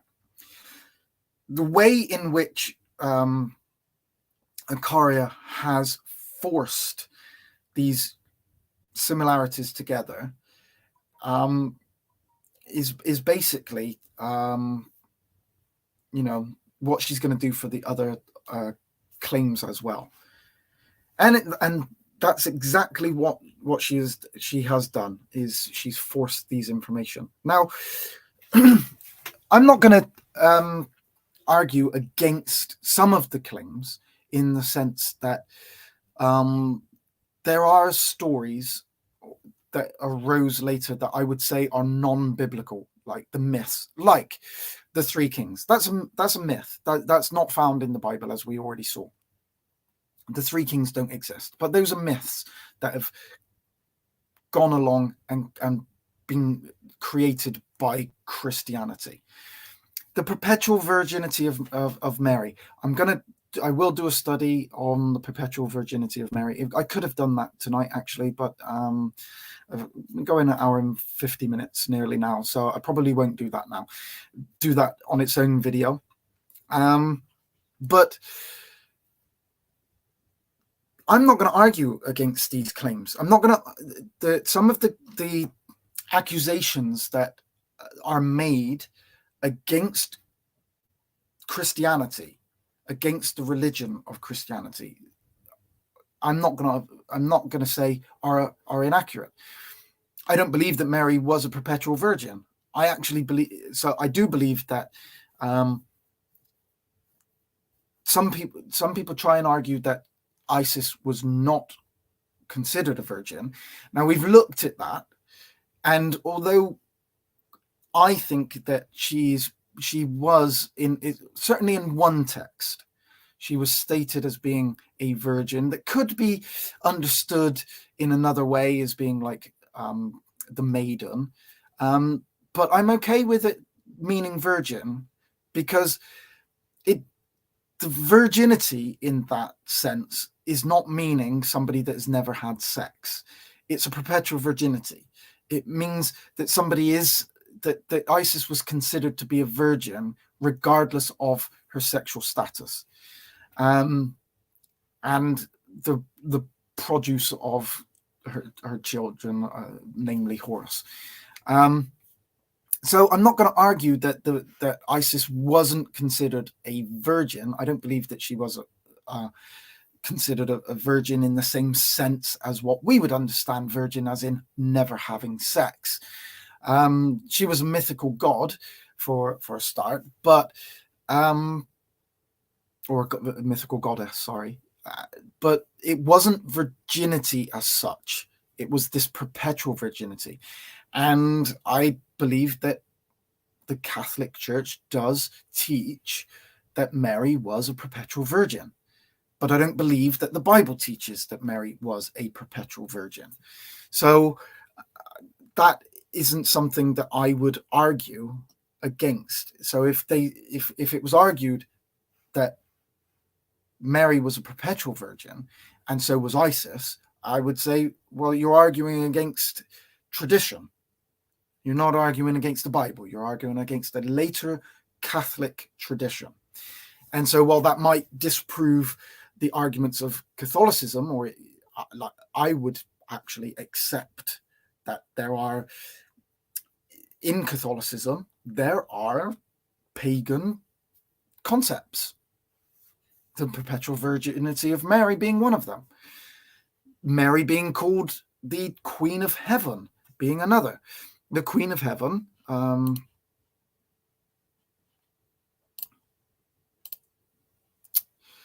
so I just actually, I'll get back to that. Actually, Mary's title. So I'm going to go to the Queen of Heaven, just to show this. Mary's title is. This is taken from the Catholic.com. Mary's title as Queen of Heaven and Earth is a great scandal to many non-Catholic Christians.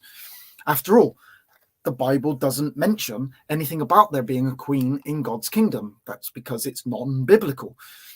All this royal attention Catholics give to Mary, whether it's singing Hail, Holy Queen, enthroned above, or portrayed Mary in statues and paintings with a crown on her head, seems to many non-Catholics to detract from the royalty of Christ. No, that's not what non-Catholics, Protestants or Christians of other denominations would have in relation to Mary being deemed with painted with crowns on her head and being called the Queen of Heaven. We don't think that it detracts away from the royalty of Christ. What we would argue is that it's not found in the Bible. Right? So if it's not found in the Bible, it's tradition. You're making it up. There is no Queen of Heaven in Christianity. Besides, how could Mary be a queen, since she is not the wife of the Jesus, but only his mother?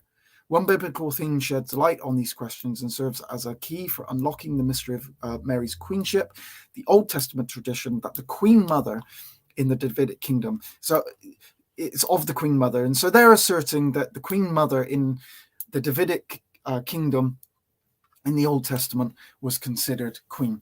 That's factually incorrect. We do get that they appeal to Solomon and his mother, where she kind of sits next to him and he kind of bows to her and stuff, and but she's not called the queen. There aren't queens in such. The Queen Mother is not considered queen in Judaism, never has been, and so that's just factually incorrect. There was one queen in the Old Testament, but she was quickly displaced. I'm not going to go into too depth of that, but she wasn't Queen Mother. She was actually queen. So after her son died, so she was literal queen of Judah for a time, but that's not the Queen Mother. Is not considered queen. So this Queen of Heaven thing that the Catholic Church has, The Queen of Heaven is mentioned in the Bible, but the Queen of Heaven is always in relation to idol worship. Jeremiah 7:18, the children gathered wood, and the fathers kindled the fire, and the women knead their dough to make cakes to the Queen of Heaven, and to pour out drink offerings unto other gods, that they may provoke me to anger. The Queen of Heaven in the Bible is associated with pagan goddess or gods. It's nothing to do with Mary. This title is pagan. And it's mentioned 3 times in Jeremiah 44, 17 through 19. But we will certainly do whatever thing goes forth out of our own mouth to burn incense unto the Queen of Heaven, and to pour out drink offerings unto her, as we have done, we and our fathers, our kings and our princes, in the cities of Judah and in the streets of Jerusalem. For then had we plenty of victuals, and were well, and saw no evil. But since we left off to burn incense to the Queen of Heaven, and to pour out drink offerings unto her, we have wanted all things, and have been consumed by the sword and by the famine, because of what they were doing. And when we burned incense to the Queen of Heaven, and poured out drink offerings unto her, did we make her cakes to worship her, and pour out drink offerings unto her. All right. What this is all to do with idol worship, and it didn't go well. Jeremiah 44:25. Thus saith the Lord of hosts, God of Israel, saying, Ye and your wives have both spoken with your mouths and fulfilled with your hand, saying, We will surely perform our vows that we have vowed, to burn incense to the Queen of Heaven, and to pour out drink offerings unto her. Ye will surely accomplish your vows, and surely perform your vows. And what I should have shown was the outcome of all of this. It did not end well for them. This is pagan worship of the Queen of Heaven. So I'm the Queen of this Catholic Mary, and some of these arguments against the Catholic Mary, I'd have no problem with.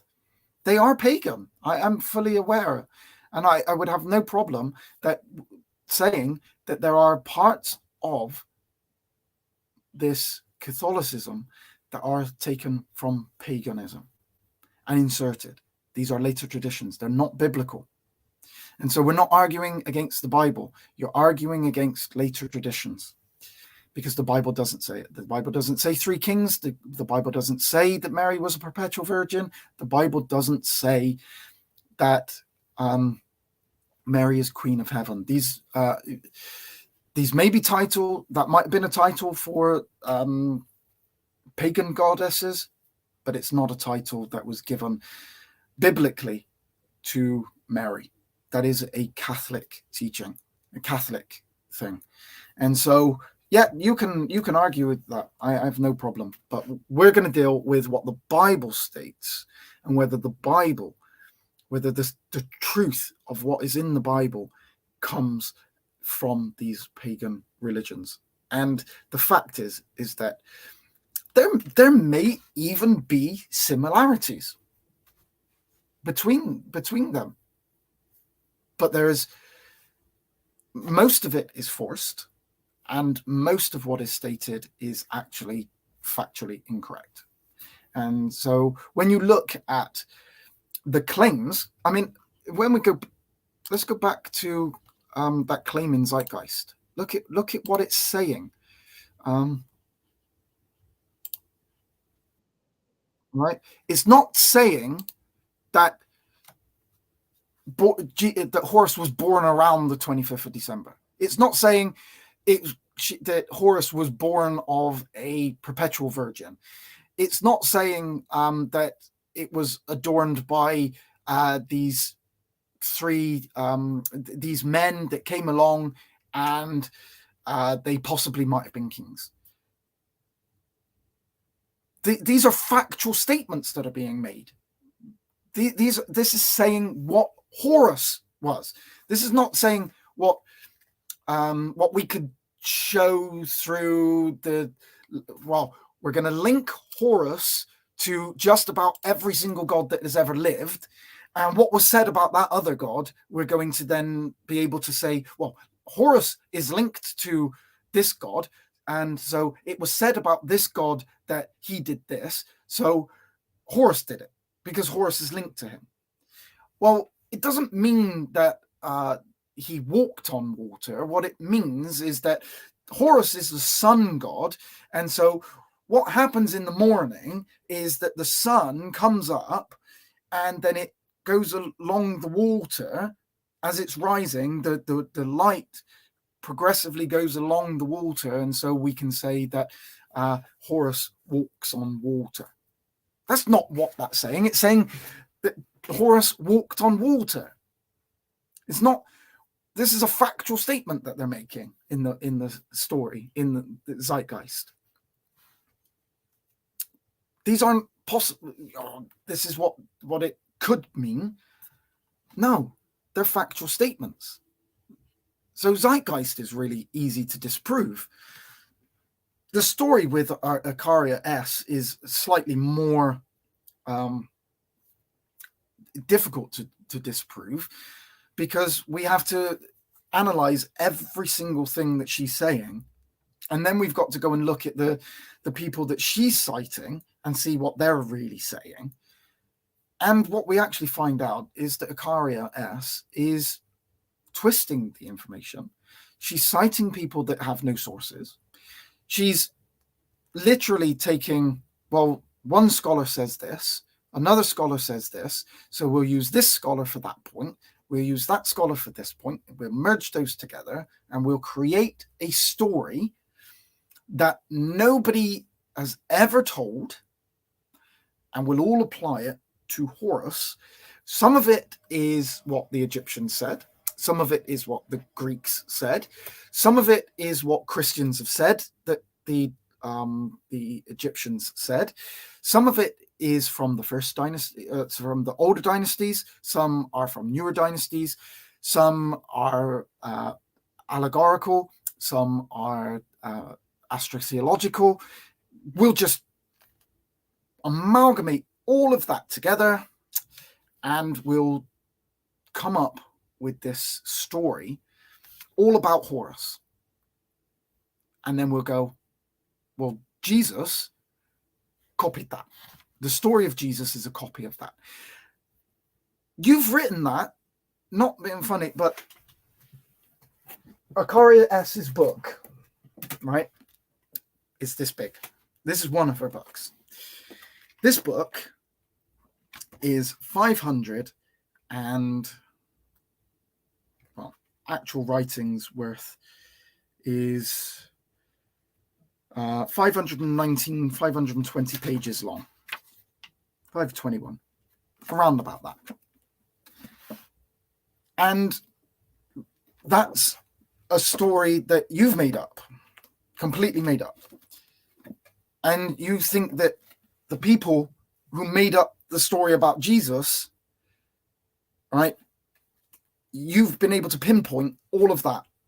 They've made that story up, 520 odd pages long, that they've forced together all of these amalgamated all of these different myths and created this story based on all of that information. Obviously, you've been able to find all of the information that they created this story with. How would they have made this story up? This is, I don't even understand how they would have been able to think of all of that. That would be very impressive, to be honest. But that's what she's trying to claim. That the Christians took all of that information from all of these different sources and created this story. that of Jesus, basically.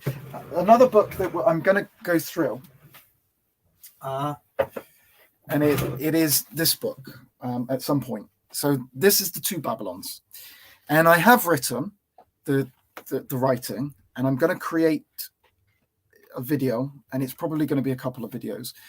But this basically, the Two Babylons, is Alexander Hislop's attempt at trying to prove Nimrod, Semiramis, and Tammuz, that all. So he's going to go one step further.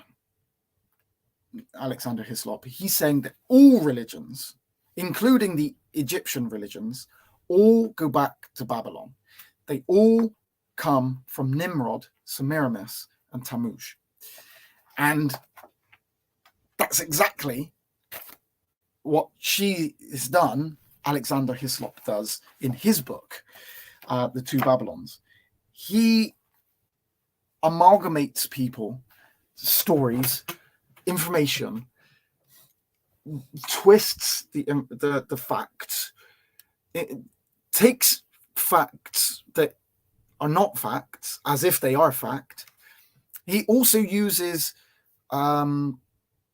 information that is being disproved, because he wrote this in the 1850s, and this information is being factually shown to be wrong, because he didn't have access to certain information that has come about since, that has disproved some of the facts that he used in order to come up with this this story about some Nimrod. So I'm sure most people have heard the story of Nimrod, Semiramis, and Tammuz, and how that is the start of the Babylonian mystery religion, and that all religions ever since have come from that, including, and a lot of people will say that the Christian religion is just another one of that comes from this mystery religion. And Alexander Hislop does exactly the same with the amalgamating and ripping information apart. But yeah, that I've done 3 quite detailed studies now on that. I probably, unless really I find some more information, or if I need to look into some more, I probably won't do another video on the Horus versus Jesus thing. So if you're bored of that and you want me to get on with something else, good. If you've enjoyed it, hopefully you have. Hopefully you've looked at it.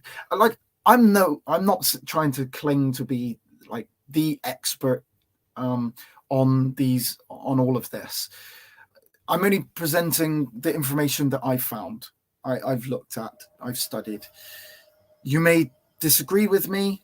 You may come up with different information, different evidence, and that's fine. I can only go by what I've studied and looked at, and the claims that have been made in the book, that I think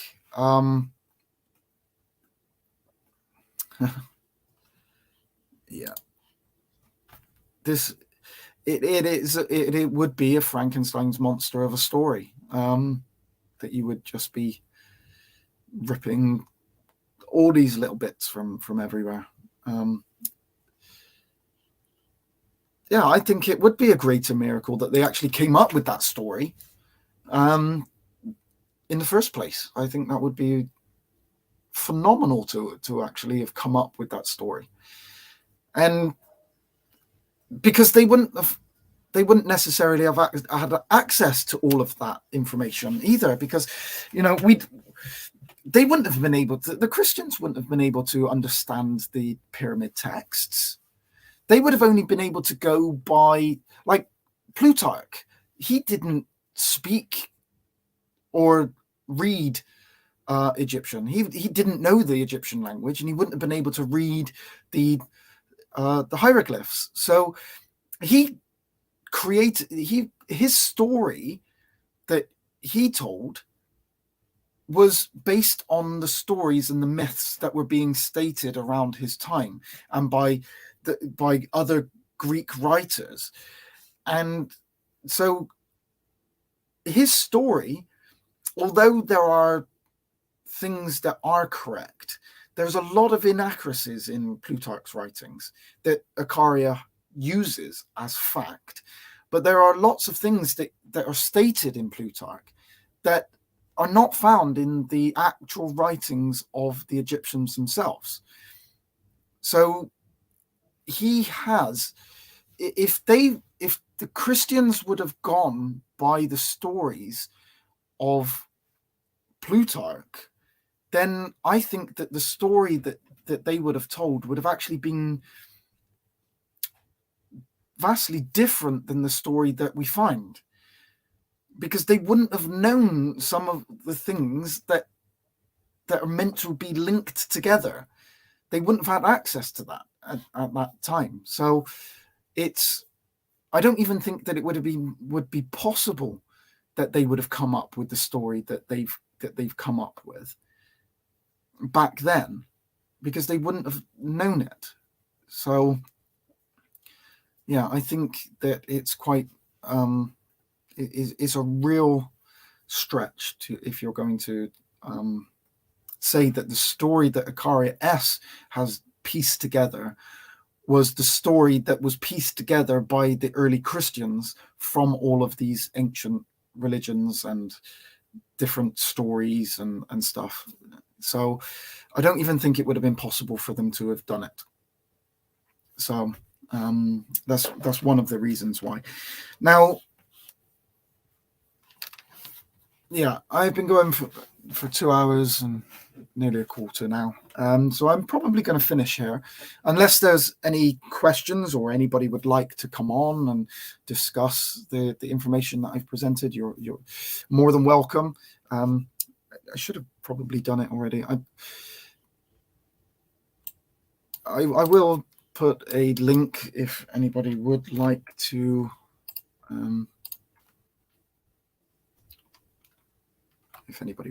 just come on. You are more than welcome, and you are more than welcome for the stream. I appreciate you coming to all the videos that I do, or the majority of videos that I do. As always, you know what I say on every single video. I appreciate everybody that comes and watches, whether they come in for 5 minutes, an hour, 2 hours, as some people I know watch. So I do appreciate every single person that comes.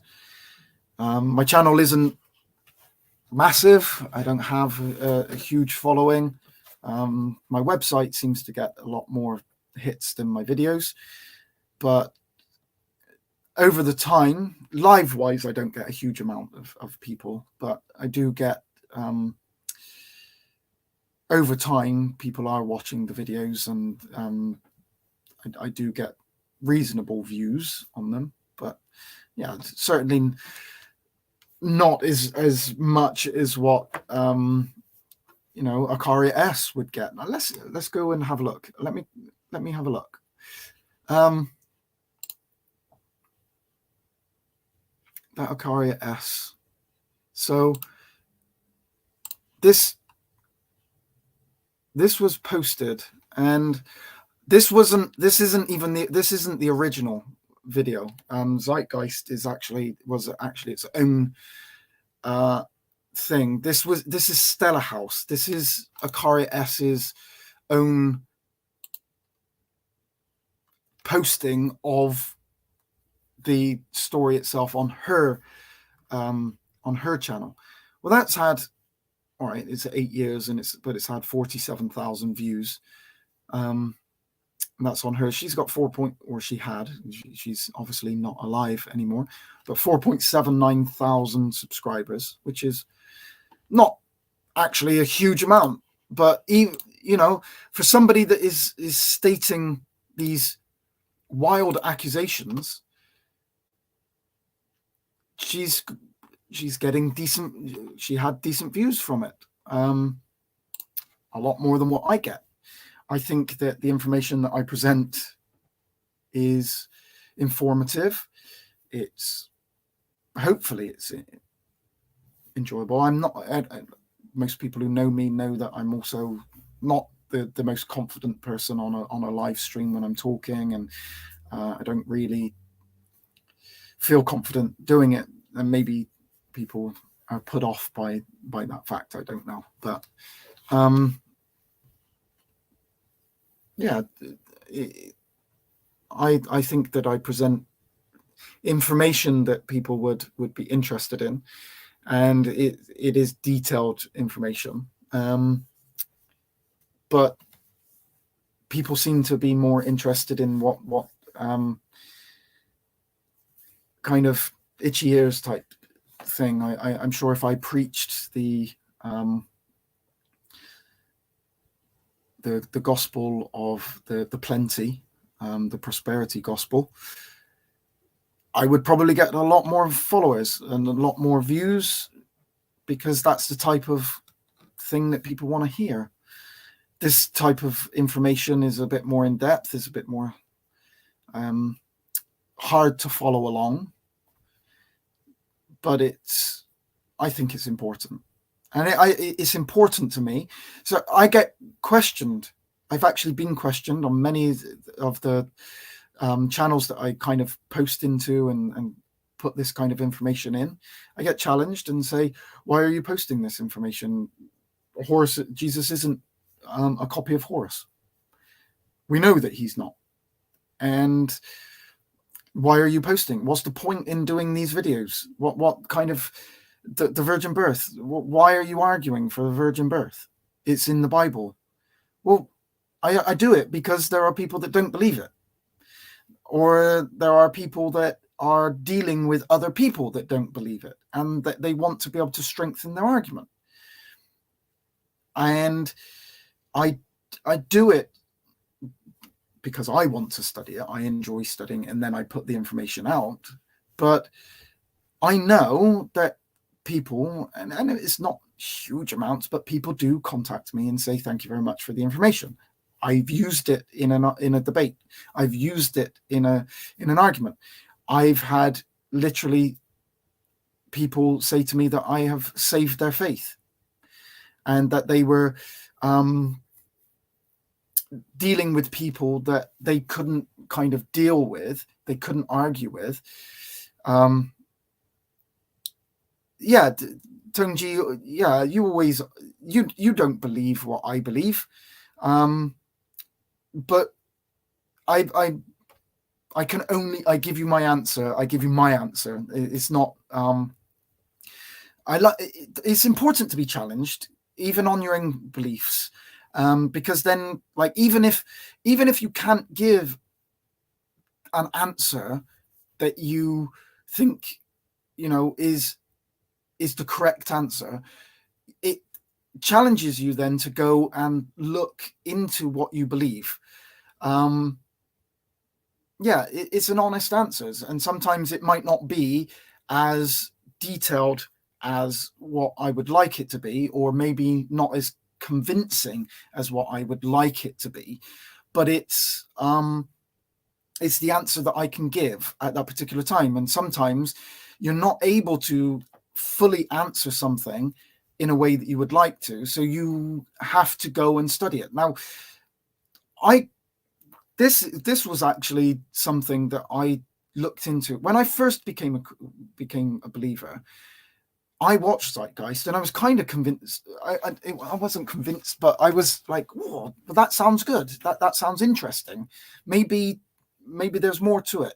And so, it was.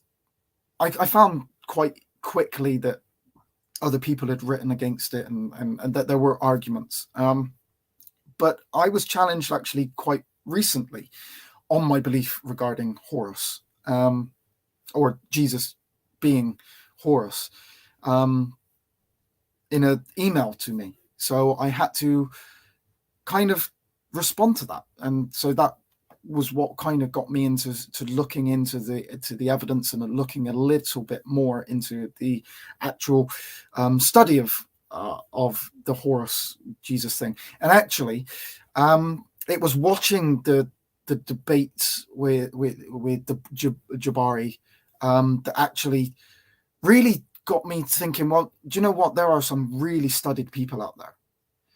And Jabari is one of them. And I, as I said at the beginning of this video, he's actually one of my favorite people to go, that I disagree with, to go and watch. Now, a lot of people dislike him. If you go and watch that debate with Reggie, Dr. Reggie and Jabari, Reggie does not like Jabari. And there is no... he's not going to hold back. He doesn't hold back. But I respect Jabari. I disagree with most of what he states, but I honestly do think that he holds himself well in the debate. He talks well. He is well studied. Even if I don't agree with him, I can at least respect him as a person, and respect the study he's put into his work. So I do like that. So I would definitely recommend going and watching that debate between Reggie and Jabari. It is interesting, and it was all about the Virgin. I think it could have got even more in depth, and I would have liked a little bit more on the on that one plate of it found its Seti, which was where the Virgin says, or Isis says, "I am the Great Virgin." I think that it could have gone a bit more in depth on that particular one, but it was a good debate anyway. So I really enjoyed it. So yeah, that's why I do these. That's why I do these studies. Is if I can give one person an answer to something that they didn't have an answer to, then for me it's worthwhile. And so regardless of whether I get huge amounts of followers or not, I'd love to have more. I'd love to have that. Sanetta, how many does he have? He's got, I mean, he gets 1,000 people watching his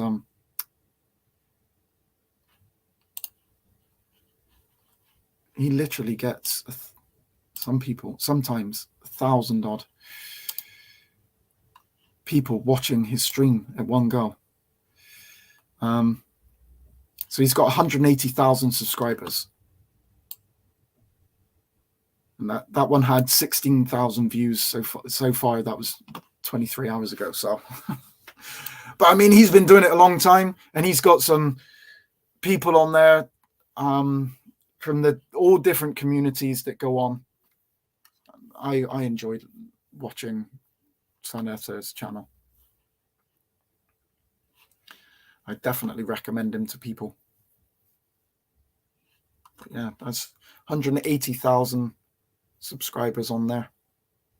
That's how he can get 100 or 1,600 people in his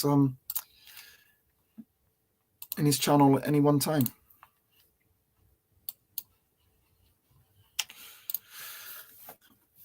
Right. Okay. Yeah. So I'm not sure what my next video is going to be. I'm going to do one. In fact, actually, I will do one tomorrow. I definitely will do a video tomorrow, probably around the kind of same time as what I did today. I haven't figured out exactly what I'm going to do. I would like to MY. So this is somebody that has contacted me regarding the Hebrew Israelites and some of their arguments, and so maybe I'll go through some of the arguments of the Hebrew Israelites tomorrow. That might be something that I do. I'll have to figure it out. I would like to do the perpetual virginity of Mary at some point. I've got so many that I would like to do, so really I should start doing them a bit more often. But I'm still studying. I'm still looking. And so while I'm studying and I'm working, it's hard then to do the live streams unless I'm actually doing the study on the live stream, which might be a possibility, is actually getting people involved in my study, and showing you how I study and what I'm, well, basically going to see me read a book. Might be a bit boring. I do go onto obviously websites and stuff, but maybe when I'm sat down reading a book might not be the best. Content might be a little bit boring. But I'd really like to get some more engagement on the channel for people to actually come in and start talking and come on. But we'll worry about that in the future. I still want to get involved in some debates. Not me personally. I'm a blubbering idiot. I don't really enjoy debates. I'm not, as you know, I'm not really that confident. And my biggest problem actually is that sometimes I'm either thinking ahead at the next question, how to answer something, or I can't recall a piece of information that I really should be able to recall. And so I get flustered and I get panicky and stuff. So I have to kind of have access to be able to, right, where did I find that? And then if you're on a timed debate, you spend 2 minutes looking for that information that you should be in your head, but it's not. You then searched it and your time's all gone. So debates are not my forte. But I'd like to get some more debates onto the channel, and actually have some people come on with all different types of beliefs that would challenge each other. Atheists, Christians, Muslims, Jews. I'm in the process of it, put it that way. And hopefully we'll get some come up. But yeah, I'm going to finish there. Thank you very much for watching. I appreciate everybody that's here. Please, if you haven't subscribed, do so. It'd allow you to be kept up to date with when I go live. I'm going to post into the channel my Facebook, the Following Truth Biblical Studies page. I'm going to post it because I don't know if you do get YouTube notifications when I'm going live, or how you find me. But if you go onto my onto my Facebook page, which is biblical, but no, that's not it. Sorry, I don't think that's it. No. Let me delete that. What you can do is, if you go onto my Facebook profile, the Following Truth Biblical Studies, if you just like that, I post into there when I'm going to go live as well. So just in case you want to be kept up to date when I'm going live, whichever way is easiest for people. You probably have to go on and like the page, or probably like the page is the way to do it. And then you can be kept up to date when I'm going live, if you want to be kept up to date, that is. Okay. Yeah, I think I'll leave it there.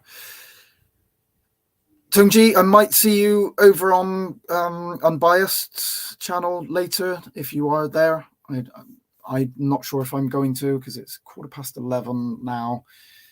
I've got work early in the morning, so I may not go over. It depends what time he's starting, but maybe I might see you over there. Probably not, but maybe. Okay, thank you very much for watching. Please give it a thumbs up. Please subscribe if you haven't already, and I will see you on my next video. Thank you everyone for watching.